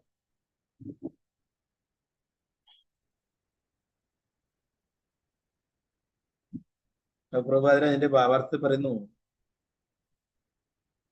പരമദിവ്യോധപുരുഷനായ ഭഗവാൻ അന്തർബഹി, എല്ലാറ്റിന്റെയും അകത്തും പുറത്തും സ്ഥിതി ചെയ്യുന്ന ആളാണ്. ഒരുവൻ നിർബന്ധമായും ഭഗവാന്റെ ബാഹ്യശക്തി മൂലമുള്ള മായയെ തരണം ചെയ്യുകയും അദ്ദേഹത്തിന്റെ ബാഹ്യ അന്തര സാന്നിധ്യം സ്വയം ബോധ്യമാക്കുകയും ചെയ്യണം. കൃഷ്ണൻ ഈ ലോകത്തിൽ പ്രത്യക്ഷനായത് നടോ നാട്യതരോ യഥാ, ശരിക്കും വേഷം കെട്ടിയ ഒരു നടനെ പോലെ ആണെന്ന് ശ്രീകൃഷ്ണ ഭഗവാന്റെ ആവിർഭാവത്തെ പറ്റി കുന്തി മഹാറാണി വിശദീകരിച്ചിട്ടുണ്ട് ശ്രീമദ് ഭാഗവതം 1:8-19.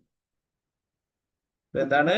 ഒരു നടനെ പോലെയാണ് ഇവിടെ ലീലകൾ ചെയ്യുന്നത് എന്ന് പറയും.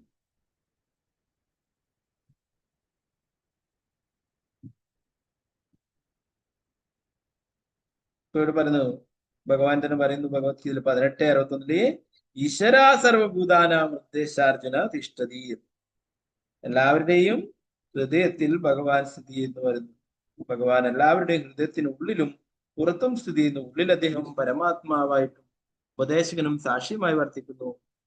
അവതാരം ദൈവം അവരുടെ ഹൃദയത്തിനുള്ളിൽ സ്ഥിതി ചെയ്യുമ്പോഴും വിഡ്ഢികളായ ആളുകൾ പറയുമ്പോൾ എനിക്ക് ദൈവത്തെ കാണാൻ കഴിയില്ലാതെ വഴി എനിക്ക് അദ്ദേഹത്തെ കാണിച്ചു തരും. അപ്പൊ എല്ലാവരുടെ ഹൃദയത്തിലും പരമാത്മാവായിട്ട് ഭഗവാനുണ്ട് അല്ലെ. എന്നാൽ പലരും പറയുന്നു ഭഗവാൻ എന്നോ, ഭഗവാൻ അങ്ങനെയൊന്നും ഇല്ല, എങ്കില് കാണിച്ചു തരും.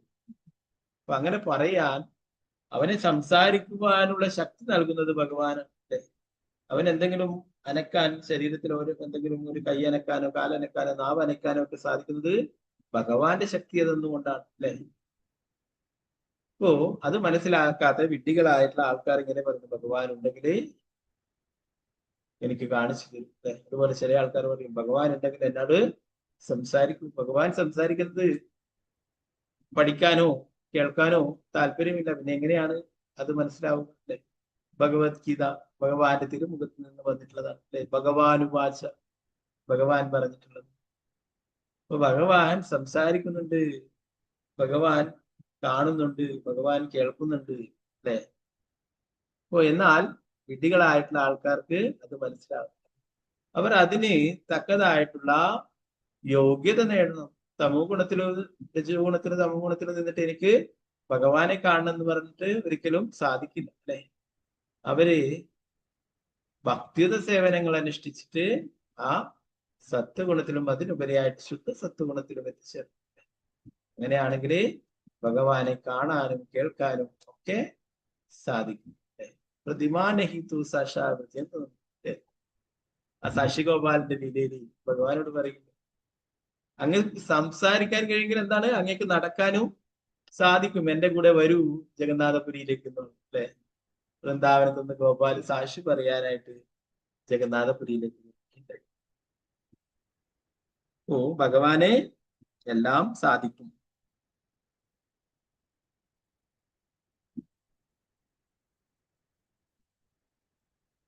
ഭഗവാനുമായുള്ള ബന്ധത്തിൽ തന്റെ പദവി അദ്ദേഹത്തിന് കീഴിലാണെന്ന് മനസ്സിലാക്കുന്നതാണ് ആത്മസാക്ഷാത്കാരം. ഈ ഉണർവിലേക്ക് വരുമ്പോൾ ഒരുവൻ പരമദിവോത്തം പുരുഷനായ ഭഗവാന് സമർപ്പിതനാവുകയും ഭൗതിക ശക്തിയുടെ കരുക്കളിൽ നിന്നും മോചിതനാവുകയും ചെയ്യും. മറ്റു വാക്കുകളിൽ ഒരുവൻ ഭഗവാന്റെ പങ്കജപാദങ്ങളിൽ സ്വയം സമർപ്പിതനാകാത്ത പക്ഷം അവന്റെ മേലുള്ള ഭൗതിക ശക്തിയുടെ നിയന്ത്രണം നാനാരീതികളിൽ തുടർന്നും ഭൗതിക ലോകത്തിൽ താൻ നിയന്ത്രിതനാണെന്ന കാര്യം ആർക്കും നിഷേധിക്കാനാവില്ല. ഈ ഭൗതിക ലോകത്തിനും ഇതേ അസ്തിത്വമുള്ള പരമോന്നതനായ ഭഗവാൻ നാരായണൻ എല്ലാവരെയും നിയന്ത്രിക്കുന്നു. ഈ ആശയത്തെ താഴെ പറയുന്ന വൈദിക മന്ത്രങ്ങൾ സ്ഥിരീകരിക്കുന്നു. ഏകോഹ വൈ നാരായണാസി, നാരായണൻ സാധാരണ ഭൗതികത്തിന്റെ വിധാനത്തിലാണെന്ന് വിഡ്ഢികളായ ആളുകൾ വിചാരിക്കുന്നു. ജീവസത്തുക്കളുടെ സ്വാഭാവികമായ വ്യവസ്ഥാപിത പദവി ബോധ്യമില്ലാത്തതിനാൽ അവർ നാരായണനെ ദരിദ്രനാരായണൻ, സ്വാമിനാരായണൻ, നിത്യാനാരായണൻ മുതലായ പേരുകൾ കെട്ടിച്ചമക്കുന്നു. എങ്ങനെയായാലും നാരായണൻ എല്ലാവരുടെയും പരമോന്നതനായ നിയന്താവാണ്. ഈ തിരിച്ചറിവാണ് ആത്മസാക്ഷാത്കാരം. നാരായണൻ ഒരിക്കലും ദരിദ്രനല്ല അല്ലെ. ലക്ഷ്മി സഹസ്രശത സംഭ്രമ സേവ്യമാനം, ലക്ഷക്കണക്കിന് ലക്ഷ്മിമാർ സദാസമയവും സേവനങ്ങൾ ചെയ്യുന്നു അല്ലെ. ഇവിടെ ഒരു ലക്ഷ്മി ദേവി കാരുണ്യം ലഭിക്കുവാനായിട്ട് ആൾക്കാര് വളരെയേറെ വ്രതങ്ങളും കാര്യങ്ങളൊക്കെ ചെയ്യും അല്ലെ. എന്നാൽ ഇവിടെ നാരായണന്റെ കൂടെ എന്താണ് ലക്ഷക്കണക്കിന് ലക്ഷ്മിമാർ സദാസമയം സേവനം ചെയ്യാൻ അല്ലെ. അങ്ങനെയുള്ള നാരായണൻ ഒരിക്കലും ദരിദ്രനാവില്ല. എന്നാൽ ആൾക്കാര് ദരിദ്രനാരായണ എന്നുള്ളൊരു തരത്തിൽ ആൾക്കാരെ പ്രചരിപ്പിക്കുന്നു എന്നുള്ള കാര്യം പറയുന്നുണ്ട്.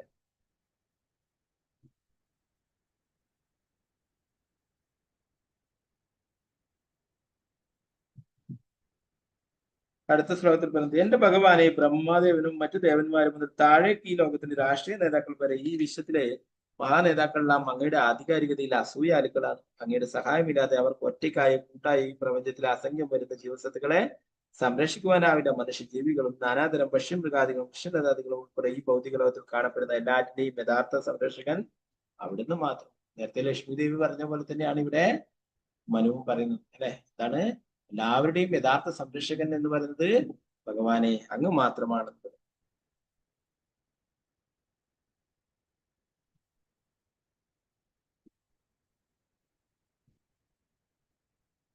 അതിന്റെ ഭാഗത്ത് പറഞ്ഞു, ദൈവത്തിന്റെ ശക്തിയോട് മത്സരിക്കുന്ന ഭൗതികവാദികളായ വ്യക്തികൾക്ക് പരിഷ്കാരമായി തീർന്നിരിക്കുന്നു. ശാസ്ത്രജ്ഞർ എന്ന് പറയപ്പെടുന്നവർ അവയുടെ പരീക്ഷണശാലകൾ ജീവസത്തകൾ ഉത്പാദിപ്പിക്കാൻ ശ്രമിക്കുമ്പോൾ പരമദിവ്യത്വ പുരുഷനായ ഭഗവാന്റെ അഭിരുചിയെയും കഴിവിനെയും ചോദ്യം ചെയ്യുക എന്നത് മാത്രമാണ് അവരുടെ ലക്ഷ്യം. ഇത് വ്യാമോഹം എന്ന് വിളിക്കുന്നു. ബ്രഹ്മദേവനും മഹാദേവനും മറ്റു ദേവന്മാരും വസിക്കുന്ന ഉന്നത ഗ്രഹ സംവിധാനങ്ങളിൽ പോലും ഇത് നിലനിൽക്കുന്നുണ്ട്. ഈ പ്രപഞ്ചത്തിൽ എല്ലാവരും അവരവരുടെ ഉദ്യമങ്ങൾ പരാജയപ്പെടുമ്പോഴും മിഥ്യാഹങ്കാരം മൂലം ഗർഭിഷ്ഠരാകുന്ന പാവങ്ങളെ സഹായിക്കുന്നതിന് കരുതപ്പെടുന്ന മനുഷ്യകാരുണ്യ പ്രവർത്തകർ എന്ന് വിളിക്കപ്പെടുന്നവരെ കൃഷ്ണാബോധത്തിലെ അംഗങ്ങൾ സമീപിച്ചപ്പോൾ അവർ പറഞ്ഞു, ഞങ്ങൾ പട്ടിണി പാവങ്ങളായ ധാരാളം ആളുകൾക്ക് ഭക്ഷണം നൽകുമ്പോൾ നിങ്ങൾ നിങ്ങളുടെ സമയം വെറുതെ പാഴാക്കുകയാണ്. നിർഭാഗ്യവശാൽ അവരുടെ ഒറ്റയ്ക്കായോ കൂട്ടായോ ഉള്ള പരിശ്രമത്താൽ ആരുടെയും ഒരു പ്രശ്നവും പരിഹരിക്കപ്പെടുന്നില്ല. അപ്പൊ എന്താണ്, പല ആൾക്കാരും കാരുണ്യ പ്രവർത്തനങ്ങളൊക്കെ ചെയ്യും അല്ലെ. എന്താണ്, ഭക്ഷണമൊക്കെ കൊടുക്കും, ആൾക്കാർക്ക് അന്നദാനം അല്ലെ, നല്ല കാര്യം തന്നെയാണ് അല്ലെ. എന്നാൽ അവർക്ക് ഒരു 3-4 മണിക്കൂർ കഴിയുമ്പോൾ വീണ്ടും വിശക്കും അല്ലെ, വീണ്ടും കൊടുക്കും അല്ല, അങ്ങനെ കൊടുക്കുന്നു. ചില ക്ഷേത്രങ്ങളിലും അങ്ങനെയൊക്കെ 3 നേരമൊക്കെ അന്നദാനം അല്ലെ. സാധാരണ തെരുവുകളിലും മറ്റുമൊക്കെ അന്നദാനം നടത്തുന്നവരൊക്കെ എന്താണ്, ദിവസത്തിൽ ഒരു പ്രാവശ്യമൊക്കെ കൊടുക്കും അല്ലെ, ഏതെങ്കിലും ഒരു സമയത്ത്. അവർക്ക് കിട്ടിക്കഴിഞ്ഞാൽ അത് കഴിഞ്ഞാല് ഒരു 3-4 മണിക്കൂർ കഴിയുമ്പോൾ വീണ്ടും വിശക്കും അല്ലെ, വീണ്ടും ചിലപ്പോൾ ലഭിച്ചെന്ന് വരെ, ലഭിച്ചാൽ തന്നെ വീണ്ടും ഒരു 3-4 മണിക്കൂർ വീണ്ടും ലഭിക്കും അല്ലെ. ഇതിങ്ങനെ തുടർന്നു കൊണ്ടേയിരിക്കും അല്ലെ. എന്നാൽ കൃഷ്ണാബോധത്തിലെ ഭക്തന്മാർ അവർക്ക് നൽകുന്നത് ആധ്യാത്മിക ജ്ഞാനവും പ്രസാദം നൽകുന്നു. അതിന്റെ കൂടെ തന്നെ ആധ്യാത്മിക ജ്ഞാനവും പ്രഭുപാദരുടെ നിർദ്ദേശപ്രകാരം ഇസ്കോണിന്റെ ഒട്ടുമിക്കാല എല്ലാ ക്ഷേത്രങ്ങളിലും അന്നദാനം നടത്തുന്നു. അവർക്ക് ഭഗവാന് നിവേദിച്ചിട്ട് ഭഗവത് പ്രസാദം, ഭഗവാൻ കഴിച്ചതിന്റെ ബാക്കി പ്രസാദമായിട്ട് വിതരിച്ചു. മറ്റേതെന്താണ്, അവര് ചാരിറ്റി ആയിട്ട് ഉണ്ടാക്കുന്നത്, ഭഗവാനൊന്നും ഓഫർ ചെയ്യുന്നൊന്നുമില്ല അല്ലെ.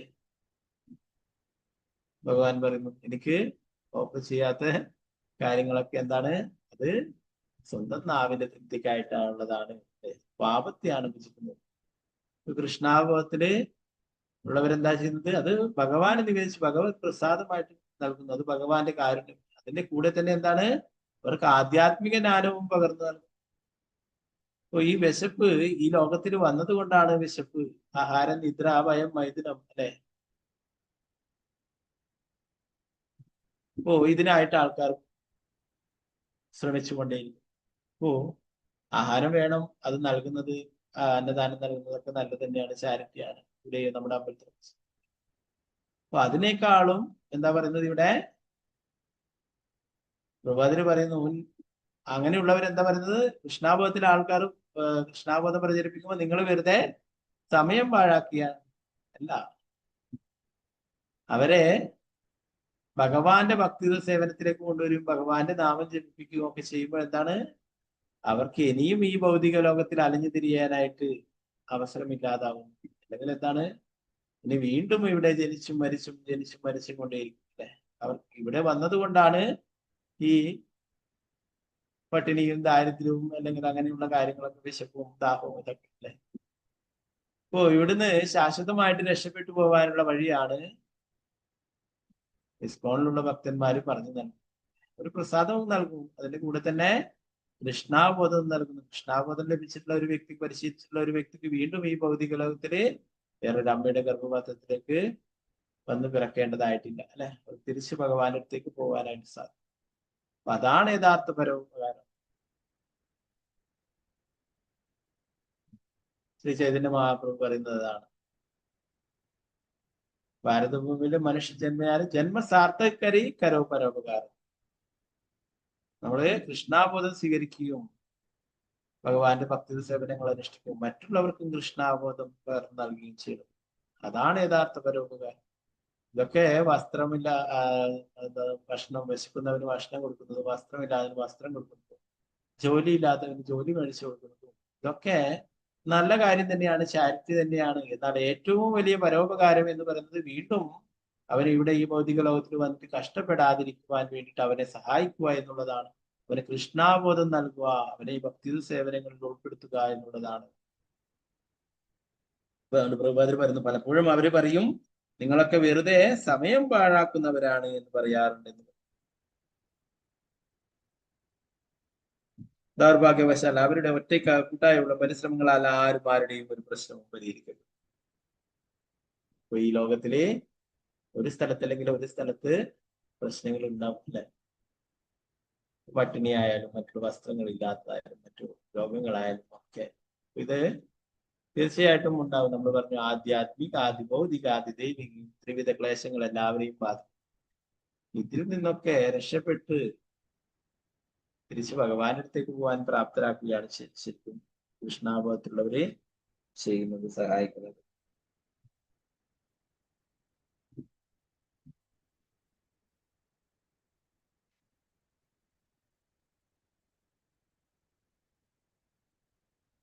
പ്രഭാതരോട് പറഞ്ഞു,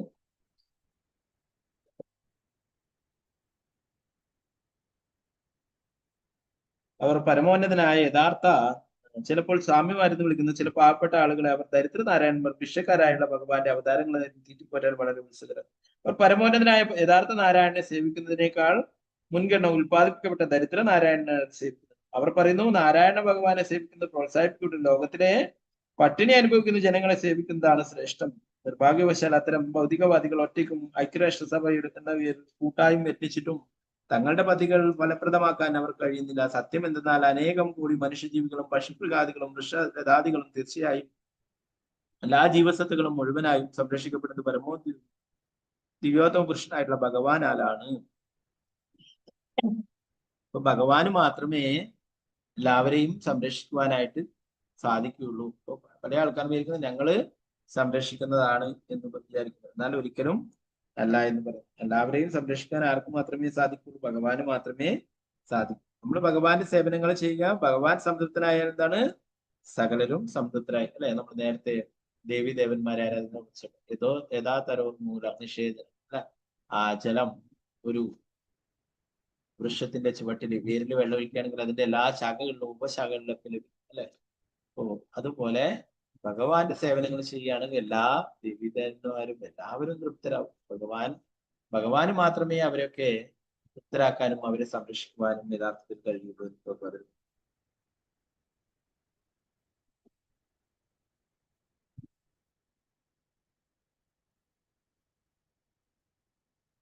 പരമദിവ്യോത്തമ പുരുഷനായ ഭഗവാന്റെ പ്രാമാണികതയെ വെല്ലുവിളിക്കാൻ അസുരന്മാരുടെ എന്നത്തെയും പ്രവൃത്തി. സുരന്മാരും അഥവാ ഭക്തരും ചിലപ്പോൾ മായാശക്തിയാൽ സംഭ്രമിതരായ തങ്ങൾ പ്രപഞ്ചത്തിന്റെ മുഴുവൻ പരിപാലകരാണ് തെറ്റായി അവകാശപ്പെട്ട അത്തരം സംഭവങ്ങൾ ശ്രീമദ് ഭാഗവത ദശമസ്കന്ധത്തിൽ ബ്രഹ്മദേവനും ദേവേന്ദ്രൻ മഹർഷികളും കൃഷ്ണനാൽ ആശിഷിക്കപ്പെട്ട രംഗങ്ങൾ വിവരിക്കുന്ന ഭാഗത്ത് ശിവദേവ സംഘം. അപ്പോ ഭക്തന്മാർക്ക് പോലും ചിലപ്പോഴൊക്കെ തങ്ങളാണ് യഥാർത്ഥത്തിൽ എല്ലാറ്റിന്റെയും നിയന്താവെന്ന് തോന്നിപ്പോവാറുണ്ട് അഹങ്കാരം മൂലം. ഇപ്പൊ ഭഗവാന്റെ ഭക്തന്മാരായിട്ടുള്ള ബ്രഹ്മദേവനും ദേവേന്ദ്രനും ഇന്ദ്രനും ഒക്കെ അഹങ്കരിക്കേണ്ട ചെറിയ അഹങ്കാരം ഭഗവാൻ അത് തീർത്തു കൊടുക്കേണ്ട. അല്ലെ? ബ്രഹ്മവിമോഹന ലീല. ബ്രഹ്മാവ് കരുതിയിരിക്കുന്നത് ഞാനാണ് എല്ലാറ്റിന്റെയും നിയന്താവ് എന്ന് കരുതിയിട്ടായിരുന്നു ഉണ്ടായിരുന്നത്. അപ്പൊ വൃന്ദാവനത്തില് അവിടെ ഒരു ചെറിയ കുട്ടിക്ക് ചുറ്റും എല്ലാവരും ഇരുന്ന് ആ കുട്ടിക്ക് വേണ്ടതൊക്കെ നൽകുന്നു. എല്ലാ കുട്ടികളും എല്ലാ ഗോപന്മാരും പ്രസാദമൊക്കെ കൊണ്ടുവന്നിട്ട് ആ ഭഗവാന്റെ വായിൽ വെച്ചു കൊടുക്കും. ഈ ചെറിയ കുട്ടി ആരാണ്? ഇവൻ ആരാണ് ഇത്രയും വലുത്? ഞാനല്ലേ വലുത് എന്ന് വിചാരിച്ചിട്ട് അല്ലെ ബ്രഹ്മാവ് പരീക്ഷിക്കുകയുണ്ടായി. അവിടുന്ന് ആദ്യം പശുക്കിടാങ്ങളെ മോഷ്ടിച്ചു കൊണ്ടുപോവുകയുണ്ടായി. പിന്നീട് ഗോപന്മാരെയും അവിടുന്ന് കടത്തിക്കൊണ്ടു. ഇതൊക്കെ ചെയ്തിട്ടും ബ്രഹ്മാവ് വീണ്ടും വന്ന് നോക്കുമ്പോഴെന്താണ്? എല്ലാം പഴയ പോലെ തന്നെ ഗോപന്മാർ അവിടെ കളിക്കുന്നു, പശുക്കളൊക്കെ അവിടെ വെഞ്ഞു നടക്കും. ഒരു വർഷം കഴിഞ്ഞു എന്ന് പറഞ്ഞു. ഒരു വർഷം കഴിഞ്ഞ് വന്ന് നോക്കുമ്പോഴും അതേപോലെ തന്നെ എല്ലാം നിലനിൽക്കും. അപ്പോഴാണ് ബ്രഹ്മാവിന് താൻ ചെയ്തിട്ടുള്ള തെറ്റ് മനസ്സിലാവുകയും ഇതൊരു സാധാരണ കുട്ടിയല്ല എന്ന് മനസ്സിലാവുകയും ഭഗവാന്റെ അടുത്ത് പോയിട്ട് മാപ്പ് പറയുകയും ചെയ്തു. അപ്പൊ ഭഗവാൻ അദ്ദേഹത്തിന് കാണിച്ചു കൊടുത്തു. ചതുർഭുജ രൂപത്തിൽ താൻ തന്നെയാണ് വിസ്തരിച്ചിട്ട് ഈ പശുക്കുട്ടികളായിട്ടും ഗോപന്മാരായിട്ടും മാറിയിട്ടുള്ളത് ബ്രഹ്മാവിന് കാണിച്ചു കൊടുത്തു. ബ്രഹ്മാവ് അവിടെ ഭഗവാനോട് മാപ്പ് പറയുകയും. അതുപോലെ ഇന്ദ്രൻ താനാണ് നിയന്ത്രകൻ എന്നുള്ള ഒരു ധാരണയിൽ അല്ലെ താനാണ് എല്ലാവരുടെയും ആസ്വാദകൻ എന്ന രീതിയിലായിരുന്നു. ആ ഇന്ദ്രന് മഴ പെയ്യിക്കാനായിട്ട് ഇന്ദ്രനെ പ്രീതിപ്പെടുത്തുവാനായിട്ട് നന്ദ മഹാരാജാവ് യത്നങ്ങൾ അനുഷ്ഠിക്കുന്ന ധാരാളം നിവേദ്യങ്ങളൊക്കെ സമർപ്പിക്കുവാനൊക്കെ തയ്യാറാവുമ്പോ എന്താണ് ഭഗവാൻ പറഞ്ഞു, ഇതൊക്കെ എന്തിനാണ് കൊടുക്കുന്നത്? ഇന്ദ്രന്റെ ഡ്യൂട്ടിയാണ് അല്ലെ. ഇന്ദ്രൻ എന്റെ ഒരു സെർവന്റ് ആണ്, സേവകനാണ്. അവന്റെ ഡ്യൂട്ടിയാണ് ഈ മഴ പെയ്യുന്നത്. അതുകൊണ്ട് ഇന്ദ്രന് കൊടുക്കേണ്ട ആവശ്യമില്ല അല്ലെ. ആർക്കാണ് ഇതൊക്കെ? നമ്മുടെ പശുക്കൾക്ക് പുല്ലും മറ്റു നമുക്ക് ധാന്യങ്ങളും പഴങ്ങളും പച്ചക്കറികളും ഒക്കെ നൽകുന്നത് ഗോവർദ്ധനമാണ്. അതുകൊണ്ട് ഗോവർദ്ധനത്തിന് സമർപ്പിക്കണം എന്ന് പറയും അല്ലെ. ഇന്ദ്രൻ കോപിതനാവുകയും അവിടെ ശക്തമായ മഴ പെയ്യുകയും ആ ലീലകളൊക്കെ നമ്മൾ അനേകം പ്രാവശ്യം ചർച്ച ചെയ്താണ്. അപ്പോ അവിടെയും എന്താണ് ഭഗവാനെ പരീക്ഷിക്കുകയുണ്ടായി ഇന്ദ്രൻ. നേരത്തെ ബ്രഹ്മവിമോഹന രീതി. ഇന്ദ്രനും അതുപോലെ അവസാനം മനസ്സിലായി എത്ര മഴ പെയ്ച്ചിട്ട് എന്ത് സംഭവിച്ചേ? ഭഗവാൻ ഒരു കുടയെടുത്തിട്ട് പിടിച്ചു ഗോവർദ്ധന പർവ്വതത്തിൽ ഒരു ചെറിയൊരു കൂണ് എടുത്തു പൊതിക്കുന്ന ലാഘവത്തോടെ ഭഗവാനായി 7 പകലും 7 രാത്രിയും തന്റെ ഇടത് കൈയുടെ ചെറുവിരലിൽ ആ ഗോവർദ്ധനത്തെ എടുത്തുയർത്തി വൃന്ദാവനവാസികളെ, പശുക്കളെയും എല്ലാ ജീവജാലങ്ങളെയും സംരക്ഷിച്ചു. അവസാനം ഇന്ദ്രൻ തോൽവി സംബന്ധിച്ചിട്ട് അവിടെ നിന്ന് മാപ്പ് പറയുകയും ഭഗവാന് പ്രാർത്ഥനകൾ ഭഗവാനെ സുരഭി പശുവിന്റെ പാൽ ചുരത്തിക്കൊണ്ട് അവിടെ അഭിഷേകം ചെയ്തു. സുരഭി കൊണ്ടൊക്കെ പറഞ്ഞിട്ട് അവിടെ കാണാം. ആ ലീലകൾ നടന്നിട്ടുള്ള സ്ഥലമാണ് സുരഭി പശു.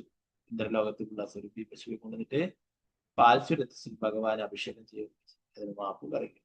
ഇങ്ങനെ ധാരാളം ഭഗവാന്റെ ഭക്തന്മാര് തന്നെ ചിലപ്പോഴൊക്കെ അഹങ്കാരികളായിട്ട് ഞാനാണ് നിയന്ത്രകൻ എന്ന് തോന്നാറുണ്ട് എന്ന് പറയും. എന്നാൽ ഭഗവാന്റെ ഭക്തന്മാർക്ക് അഹങ്കാരങ്ങൾ ഉണ്ടാകുന്ന ഭഗവാൻ ഒരിക്കലും തന്നെ ഇഷ്ടമല്ല. ഭഗവാൻ അത് ഇല്ലാതാക്കുന്നുണ്ട് അല്ലെ. മഹാബലി ചക്രവർത്തി ഇന്ദ്രനെ പോലും വെല്ലുവിളിച്ച് ഇന്ദ്രന്റെ സിംഹാസനം പോലും കൈയടക്കുവാനായിരുന്നു. അതുപോലെ അവിടെ വാമനമൂർത്തിയായിട്ട് വന്നപ്പോൾ അഹങ്കാരത്തോട് പറയുകയുണ്ട്, നീ എന്റെ മുന്നിൽ വന്നിട്ട് കൈനീട്ടിട്ട് ഇനി വേറെ ആളുടെ മുന്നിൽ പോയിട്ട് വീണ്ടും ചോദിക്കാനായിട്ടാക്കരുത്. അതുകൊണ്ട് ഇതിനൊക്കെ എന്താണ് വേണ്ടത് അതൊക്കെ ഞാൻ നൽകിയിട്ടുണ്ട് അല്ലെ. അപ്പോഴാണ് വാമനമൂർത്തിയായിട്ട് വന്നിട്ടുള്ള ആ ബ്രാഹ്മണവാദി 3 അടി ലഭിച്ചിട്ട് തൃപ്തിയാവാതെ 3 ലോകങ്ങൾ കിട്ടിയാലും തൃപ്തനാവില്ല അല്ലെ. അവസാനം ആ 2 അടിയിൽ തന്നെ എല്ലാം അളന്നെടുക്കുന്നുണ്ട് അല്ലെ. ആ ലീലകളെ കുറിച്ചൊക്കെ നമ്മൾ കുറച്ച് മുന്നേ കഴിഞ്ഞ ക്ലാസ്സുകളിലൊക്കെ ഡിസ്കസ് ചെയ്യും. അപ്പോ ഇവിടെ അതുകൊണ്ട് തന്നെ ഭഗവാനെ ആർക്കും അഹങ്കാരം ഉണ്ടാവുന്നത് ഇഷ്ടമല്ല. അത് ഭഗവാൻ തീർത്തു കൊടുക്കുകയും ചെയ്യുന്നു. നമുക്ക് അടുത്ത 28ാമത്തെ ശ്ലോകം നമുക്ക് നാളത്തെ ക്ലാസ്സിൽ നോക്കാം.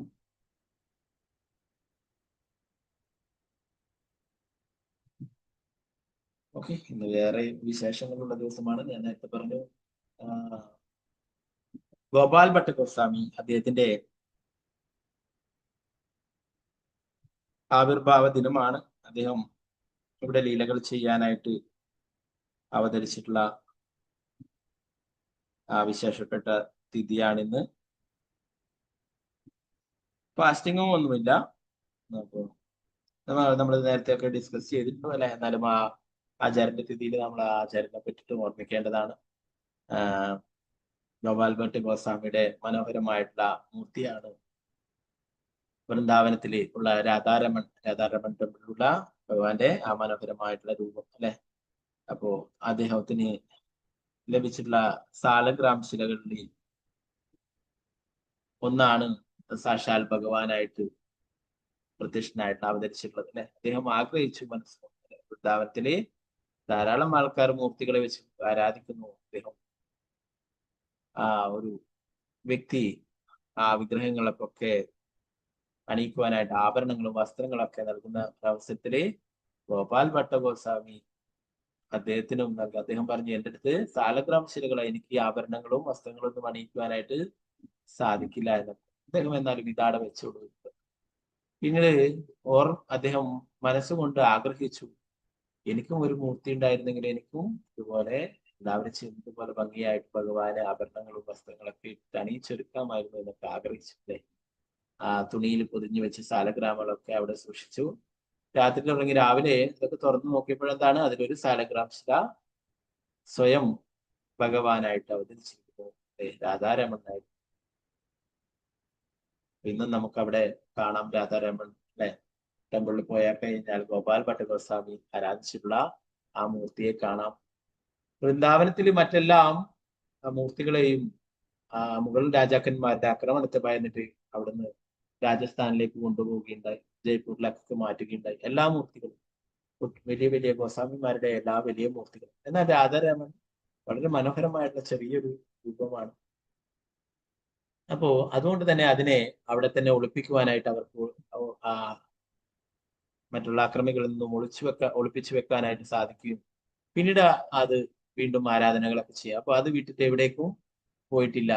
വൃന്ദാവനം വിട്ടിട്ട് രാധാരമണ എവിടേക്കും പോയിട്ടില്ല. അപ്പൊ ആ ഗോപാൽ ഭട്ട ഗോസ്വാമിയുടെ മൂർത്തിയാണത്.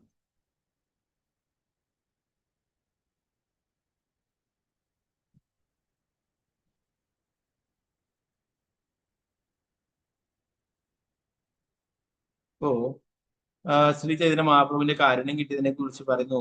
ഗോപാൽ ഭട്ടിന് 7 വയസ്സുമ്പോൾ ശ്രീ ചൈതന്യ മഹാപ്രഭു ശ്രീരംഗം സന്ദർശിക്കുകയും ചാതുർമാസത്തിൽ അവിടെ താമസിക്കുന്നു. 3 സഹോദരന്മായ ശ്രീ ചൈതന്യ മഹാപ്രഭു വേദഗ്രന്ഥങ്ങൾ ചർച്ച ചെയ്യും. നിരവധി ദിവസങ്ങൾ കുട്ടിയായ ഗോപാൽ ഭട്ടിനെ സേവിക്കാൻ അനുവദിക്കുകയും ചെയ്തു. 7 വയസ്സപ്പോൾ ഉള്ളപ്പോൾ തന്നെ സാക്ഷാൽ ഭഗവാന് നേരിട്ട് ശ്രീ ചൈതന്യ മഹാപ്രഭുവിന് നേരിട്ട് സേവനങ്ങൾ ചെയ്യുകയുണ്ടായി. ഓ അവിടെ വെച്ചിട്ടാണ് ഈ ചർച്ചകളൊക്കെ ചെയ്യുന്നത്. ലക്ഷ്മി നാരായണനും അല്ലെ രാധാകൃഷ്ണന്മാരെ ആരാധിക്കുന്നതിനെ കുറിച്ചിട്ടും അതിൽ ഉയർന്ന തലത്തിലുള്ളവരാണ് രാധാകൃഷ്ണനെ ആരാധിക്കുന്നത് എന്നുള്ള കാര്യങ്ങളൊക്കെ പറഞ്ഞിട്ടുണ്ടായിരുന്നു.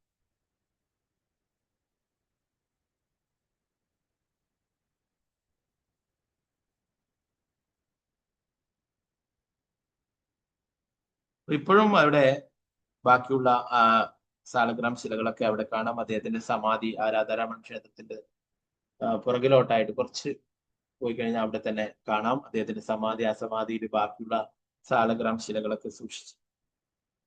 അപ്പൊ അദ്ദേഹം അന്ന് ഭഗവാന് നിവേദ്യങ്ങൾ ഉണ്ടാക്കിയിട്ടുള്ള ആ അടുപ്പിൽ നിന്ന് തന്നെയാണ് ഇപ്പോഴും അവിടെ ഭഗവാന് വേണ്ടിയിട്ട് നിവേദ്യം ഉണ്ടാക്കുന്നത്. അന്ന് കത്തിച്ച തീയാണ് എന്ന് പറയുന്നത് ഇപ്പോഴും അണഞ്ഞിട്ടുള്ള ഇപ്പോഴും അത് തന്നെയാണ് ഉപയോഗിക്കുന്നത്. അപ്പോ ഭഗവാന്റെ നിത്യലീലയിലുള്ള അനങ്കമഞ്ജരിയാണ് ഗോപാൽ ഭട്ട ഗോസ്വാമിയായിട്ട് അവതരിച്ചത്. ഈ ഗോസ്വാമിമാരൊക്കെ ഭഗവാന്റെ രാധാകൃഷ്ണന്മാരുടെ നിത്യലീലയിലുള്ള മഞ്ജരിമാരാണ്. ഗോപാൽ ഭട്ട ഗോസ്വാമി എന്ന് പറയുന്നത് അനങ്കമഞ്ജരിയാണ്. ഗുണമഞ്ജരിയുടെ അവതാരമാണെന്നും പറയപ്പെടുന്നുണ്ട് ഗൗരഗണദേശ ദീപികയിൽ. ഗോപാൽ ഭട്ട ഗോസ്വാമിയുടെ ആവിർഭാവ തിഥിയാണിന്ന്. അവതാര ദിനമാണ്. ഇവിടെ കാരുണ്യം ചൊരിയാനായിട്ട് ഇവിടെ അവതരിച്ചിട്ടുള്ളതാണ്. ഭഗവാൻ ഇവിടേക്ക് അയച്ചിട്ടുള്ളതാണ്. ആ ഒരു ദിനമാണ്. അതുപോലെ തന്നെ വേറെ നമ്മൾ നേരത്തെ ചൊല്ലി അല്ലെ പ്രളയ പയോധി ജല എന്നുള്ളതിൽ ആ ദശാവതാര കീർത്തനമൊക്കെ എഴുതിയിട്ടുള്ള ജയദേവ് ഗോസ്വാമിയുടെ തിരോഭാവ തിഥിയാണ്. ജയദേവ് ഗോസ്വാമി അദ്ദേഹത്തിന്റെ പുഷ്പസമാധിയും അവിടെ രാധാ ദാമോദര ക്ഷേത്രത്തിലും. അപ്പോ ജയദേവ് ഗോസ്വാമി ധാരാളം കീർത്തനങ്ങൾ എഴുതിയിട്ടുണ്ട്. ഭഗവാന് പ്രിയപ്പെട്ടതാണ് ഗീതാ ഗോവിന്ദം. ജയദേവ് ഗോസ്വാമിയുടെ ഗീതാ ഗോവിന്ദം കേട്ടിട്ടാണ് എപ്പോഴും ജഗന്നാഥ ഭഗവാൻ ഉറങ്ങാറുന്നത്. ഉറങ്ങില്ല, വിശ്രമിക്കുന്നു അല്ലെ. ജഗന്നാഥ ഭഗവാൻ ഉറക്കമില്ല, ഇതാണ് കൺപോളകളില്ലാത്തത്. അപ്പൊ അവിടെ രാത്രിയില് അല്പസമയം വിശ്രമം. ആ സമയത്ത് പോലും ദേവന്മാരവിടെ സന്ദർശനം നടത്തുന്നത്. അപ്പൊ ആ ജഗന്നാഥ ഭഗവാന് വേണ്ടിയിട്ട് ചൊല്ലാറുള്ള വിശ്രമിക്കുമ്പോൾ ചൊല്ലാറുള്ളതാണ് ആ ഗീതാ ഗോവിന്ദം. ഭഗവാന് പ്രിയപ്പെട്ടു. ഭഗവാൻ തന്നെ നേരിട്ട് പോയിട്ട് തിരുത്തിയിട്ടുള്ളതാണ് അല്ലെ. സ്മരകരള ഖണ്ഡനം മമശിരിസുമ ആ ഒരു ലിറിക്സ് ഭഗവാൻ പോയിട്ട് തിരുത്തുകയുണ്ടായി അല്ലെ. ജയദേവ് ഗോസ്വാമി അത് വെട്ടി മാറ്റുകയുണ്ടായി. അതെങ്ങനെ ശരിയാകും? രാധാറാണിയുടെ പാദങ്ങള് ഭഗവാൻ തുടച്ചു കൊടുക്കുകയോ എന്നുള്ള ആ ഒരു മാറ്റിയിട്ട് ഭഗവാൻ വീണ്ടും തിരിച്ചു വന്നിട്ട് ജയദേവ് ഗോസ്വാമിയുടെ രൂപത്തിൽ വന്നിട്ട് എഴുതുകയുണ്ടായി. പഴയ പോലെ തന്നെ ഭഗവാൻ നേരിട്ടിട്ട് എഴുതിയിട്ടുള്ളതാണ് ജയദേവ് ഗോസ്വാമി. ജയദേവ് ഗോസ്വാമിയുടെ മൂർത്തികൾ ഇപ്പോഴും വൃന്ദാവനത്തിലെ രാധാ ദാമോദർ ക്ഷേത്രത്തിൽ രാധാമാധവ് മൂർത്തി ജയദേവ് ഗോസ്വാമി. ആ ജയദേവ് ഗോസ്വാമിയുടെ തിരോഭാവതിഥിയാണ്. ഭഗവാന്റെ നിത്യലീലയിലേക്ക് തിരിച്ചു പോയിട്ടുള്ളതാണ്. വേറെ ചൈതന്യ മഹാപ്രഭുവിന്റെ ലീലയിൽ തന്നെയുള്ള രാമചന്ദ്ര കവിരാജ് എന്നുള്ള ഭക്തന്റെ തിരോഭാവതിഥിയാണ്.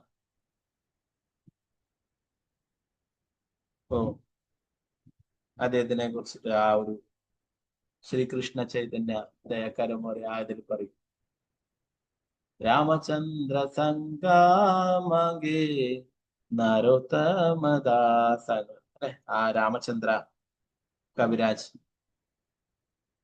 അദ്ദേഹത്തിന്റെയും തിരോഭാവ തിഥിയാണ്. അപ്പൊ നമുക്ക് ആചാര്യന്മാരോടൊക്കെ പ്രാർത്ഥിക്കാം. നമുക്കും കൃഷ്ണാബോധത്തിൽ ഉയർന്നു വരാനും ഭഗവാന്റെ കാരുണ്യം ലഭിക്കാനും ഭഗവാന്റെ ഭക്തി സേവനങ്ങൾ നന്നായി ചെയ്യാനും ഭഗവാന്റെ നാമം ജപിക്കുവാനും ഒക്കെ സാധിക്കട്ടെ എന്ന് നമുക്ക് പ്രാർത്ഥിക്കാം. 3 പ്രാവശ്യം ഭഗവാന്റെ തിരുനാമം ജപിച്ചുകൊണ്ട്.